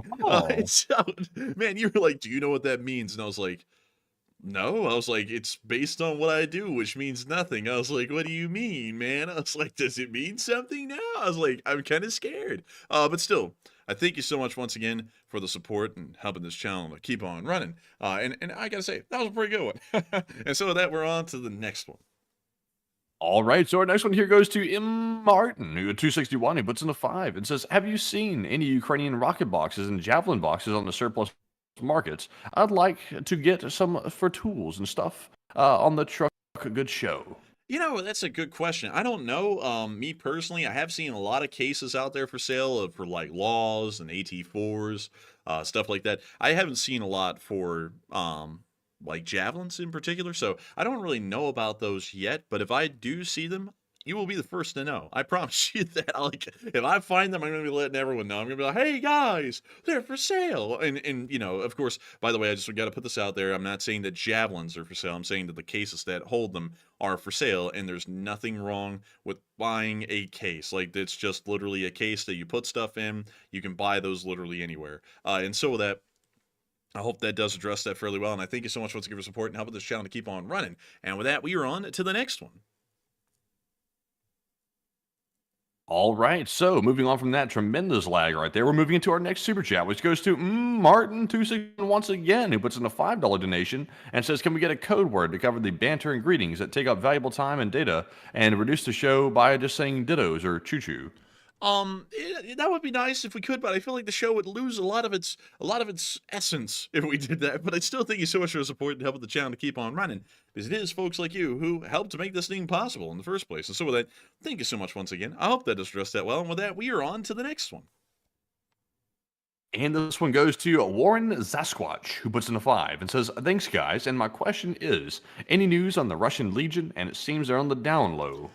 They largely are in the down low. They kind of got destroyed by their last incursion into Belgrade, so they've been on the down low a lot because they don't really have any new members joining, and so they've kind of been mitigated down to a really light infantry force fighting around the Vovchansk area. So with that, I hope that does address that fairly well, at least off of the information that we have at the moment. And I thank you so much once again for helping this channel to keep on running. And with that, we are on to the next one. And this one goes to LSA Sergeant Figment, also known as Sarge, who puts in a 2 and says, LSA hit the like button. That's an order. And LSA, do hit that like button. That is an order from none other than LSA Sergeant Figment. And we have really gotten up in the likes tonight. We are up to 3.4 thousand likes at this very moment. That's actually really high. If y'all don't know, that is higher than the Hot Dog Man is most of the time. And I don't even know how he affords all that weed, considering he doesn't even have like an actual paying job. Like, you know something, Matthew, that just hit me. Like, he doesn't even work on YouTube, like, full-time at all. He, like, puts out, like, 1 video a week now, and he doesn't have a real job either. So, where in the world is he getting money from, like, to keep paying rent and buy weed? I think he's working Dang, you cut a out. part-time job at McDonald's or something, to be honest. Like, I've thought that for a long time. Oh, hello? You cut out there, man, and then it came back and just started running fine. But yeah, I think he probably is or something like that.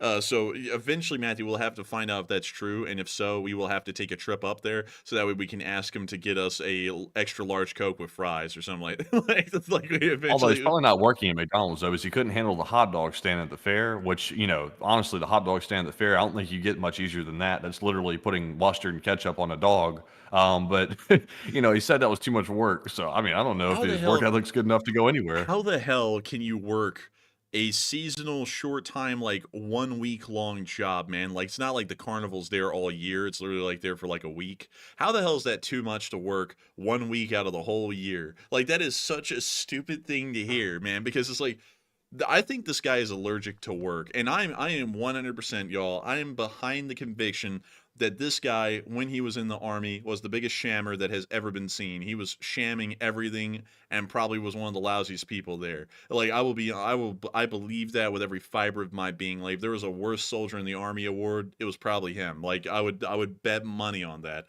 because the guy's work ethic is the lowest I've ever seen. Like, he works like 1 day of the week on YouTube. He doesn't have an actual job, and he quit his job being a carny 1 week out of the year selling hot dogs, and then he wants to complain about how hard his life is, like with work and everything. It's like, you don't work.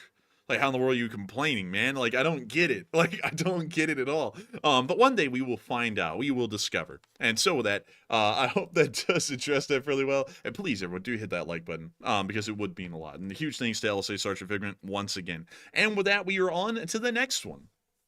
All right. And our next one here goes to Martin261 once again, and they put in a 2, and thank you very much for that support. They said drone drop on tank mines looks staged, not combat. Um, it's not really staged because the tank was abandoned out there, and I mean, maybe they dropped off anti-tank mines near it and then blew it up. But from what we know, it was an abandoned tank on the battlefield. Maybe that was the case, but who really knows for sure? Maybe it is true that it was staged. Who knows? But still, thank you so much once again for support. I hope that does address that fairly well. And with that, we are on to the next one.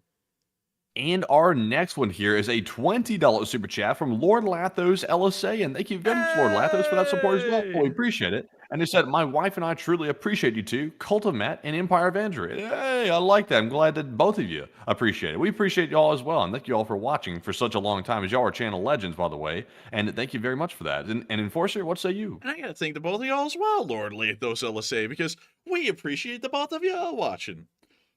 And I've never heard Empire of Andrew. That's a new one, actually. That is brand new. That actually sounds pretty cool, though. But that is brand spanking new. And I got to thank you so much once again for supporting this channel and helping it to keep on running. And thank you for throwing in the kind words as well, Lord Lathos, because y'all too have been around forever. And it means a lot to us that y'all enjoy the channel a great deal and want to see it keep on running, because we are always putting every single moment of our time into making sure that the stream runs, that everything runs well on this channel, and that the news that we put out is good. And I got to thank you so much once again for that. I hope that has addressed that the best I can. And with that, we are on to the next one. All right, and our last super chat of the night is going to go to Elka Sir, who puts in a 2 and says, today's booms are surprising, a 5.5 on the Bliat scale. And it is quite impressive, Elka Sir. And it was a pretty big one. A pretty big one, especially with the whole gas tank rolling towards the cameraman thing. You know, like, that was really impressive. You know what? I'm actually going to give an honorary playback to that one. It's probably one of the wildest clips we've seen recently. Also, someone said that the speed of the tank was 112 miles per hour. That's not the case. Like, 112 shows up on the screen because that's the watermark for the person who published this, but it does not mean that the tank was going 112 miles an hour. But here's the clip again. Garbage watermark too. Yeah, it's horrendous. It's literally in the middle of the screen. Oh, oh my god. Dude, that is crazy, man. Oh my lord. Dude, watching this thing just fly through this parking lot is insane, dude. Look at that. It was moving like it was just like it weighed nothing. That's how fast it was going. Dude, I like how it sounded like an old junk car, like going down the street. You could just hear like the thing clanking and stuff as it came along. Like, listen to it, man.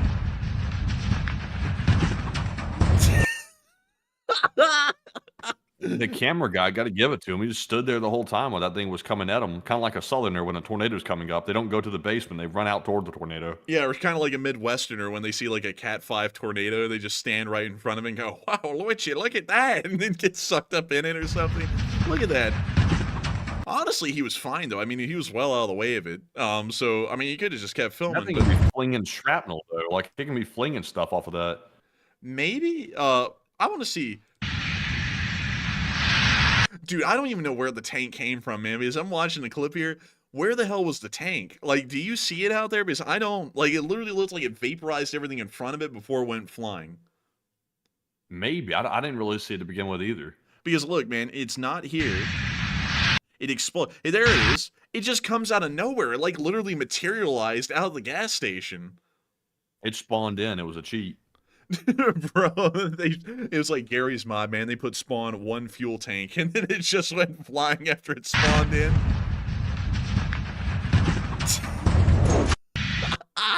Oh, I like how when the camera ends, Matthew, it's just the brightest orange hue, like around everything when the clip ends, and you just hear the fire come in and going, ooh, shit's like, hang on, man, one last. Oh my lord, man. This is a clip for the ages, man, I'll tell you that. But still, thank you so much for the support once again, Alcacer. And I would say that was a 5.5 on the Bliat scale, no doubt about it. And so with that, we actually read off our last super chat for the night. And we're actually going to be moving on into our live chats here. But before we do, I do have to say that once again, we are starting to run a little short on time. So we're going to get the Morse code decoders, 3 live chat questions, and then we're going to be rounding this thing out for the night. So Matthew, take it away. All right, and tonight we had all the Morse code decoders of the stream. We had Cliff Simonson, Mark Hodges, Earl Bernew, Kevin J, Paul Schultz, David Millsaps, Royal Fluffiness, and Arabelle Garbo. They said today's code says, when a missile hits you in the face as you slide into first base, it's a ringer, it's a stinger. LSA, 73 is drunk? 73 is drunk. I Double don't even know. double three, Mike Orange 19, hike, something, I don't know, but still.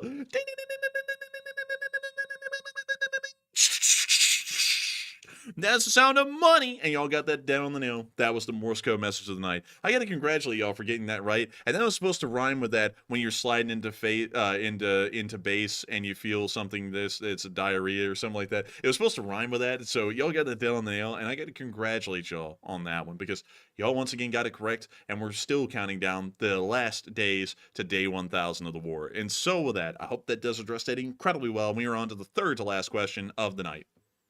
And this one goes to UpGuy420, who says, aren't we technically in World War III by the book definition of war all over the world? Not really, because a world war means it's like a unified war over a specific thing amongst everyone. And there are wars going on around the world, but it's not a unified world war with like a united front, to be entirely honest. Because the thing is that for it to be a world war, like, you know, say with Nazi Germany and the Empire of Japan and Fascist Italy, they were all conducting a war together, and the rest of the world pretty much came together to defeat all three of them simultaneously. We're not seeing that right now in the world. Like the Chinese, the Russians, the Iranians, the North Koreans, and everyone else isn't teaming up to collectively beat the West. Like they're all doing independent things in different areas at this moment. So not really the case, but it kind of would look like it from really far perspective looking at it. But still with that, I hope that does address that well. And also we actually got another super chat. So Matthew, what do we got? So this one goes to Richard McGurl, who's also a channel legend, by the way. Been around for a very long time. And thank you very much, Richard, for that $50 support. Massive support, by the way. Long-lasting support. And we have a super sticker here of the YouTube creature waving around a penalty flag and absolutely smashing around on these buildings down here. So crazy to see. And also, thank you once again, Richard, for that support. And Enforcer, what say you? And I got to thank you so much for the incredible, amazing support, Richard McGurl, because if it was not for folks like you, we wouldn't be able to keep this channel running. And so I got to say a massive thanks to you once again. And thank you so much for supporting this channel. You didn't throw in a comment, but the support does mean an incredibly big deal. And so with that, I hope that does address that amazingly well. And with that, we are on to the second to last question of the night. All right, and moving on from Richard's very generous super chat, we're moving into our next live chat, which goes to AF Kaplan, who says, could it be that the Chechen unit fighting for Ukraine may have been connected to the explosions and fire in Grozny today? Possibly so, but we don't actually believe that they have any elements operating of their unit inside of Chechnya. It seems to be an entirely expat force outside of Chechnya, so we do not believe that they have any elements that would have conducted that today. We believe that's most likely involved with internal Russian affairs in between the Russian central government and the semi-autonomous Republic of Chechnya. And so with that, I hope that does address that fairly well, at least in my opinion. And with that, we are on to the final question of the night. And so, who was the lucky last person to throw in the lucky last question of the night? And that viewer is David Long, who says, if Chechnya fully revolts, do you think they will join Ukraine for the fight for independence from Russia? They probably wouldn't.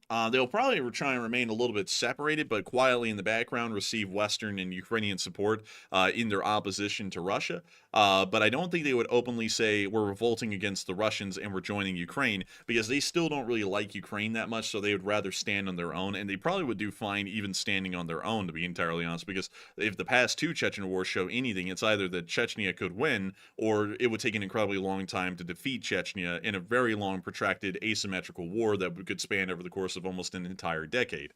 And so with that, I hope that does address that incredibly well, and we have reached the end of tonight's stream. I've got to thank each and every single one of y'all for watching tonight. We had 9,000 people here tonight at the peak, and over the course of the entire stream, 66,000 people have watched. We are so honored and humbled to know that we are the primary source of news for so many people every single night. And if you are one of those people who are new to this channel and enjoy the way that we cover this news, please do comment and subscribe and hit the like button on the stream. It means a great deal to us. And, you know, while a lot of people always tell everyone to do that, I have to tell y'all that as people who run a YouTube channel, it means a lot to us, and it makes us really happy when we see that folks are subscribing, liking, and commenting on their stuff, because it lets us know that we're doing a good job. And I got to thank every single one of y'all so much once again for being here with us tonight, and we will see you all tomorrow at 10 p.m. Eastern Time to cover the next 24 hours of the news of the war in Ukraine, and to also run our legendary Sunday night fundraiser. And so with that,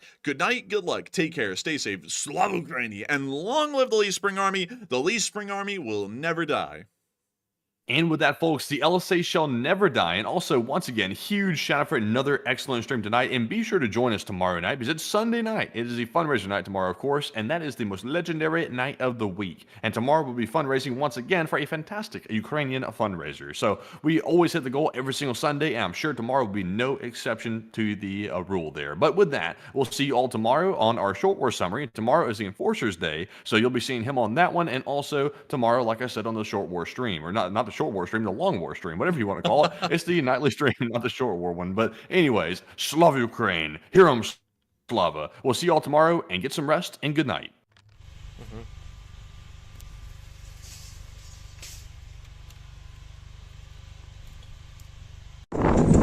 Yes. The Lee Spring Army sends its regards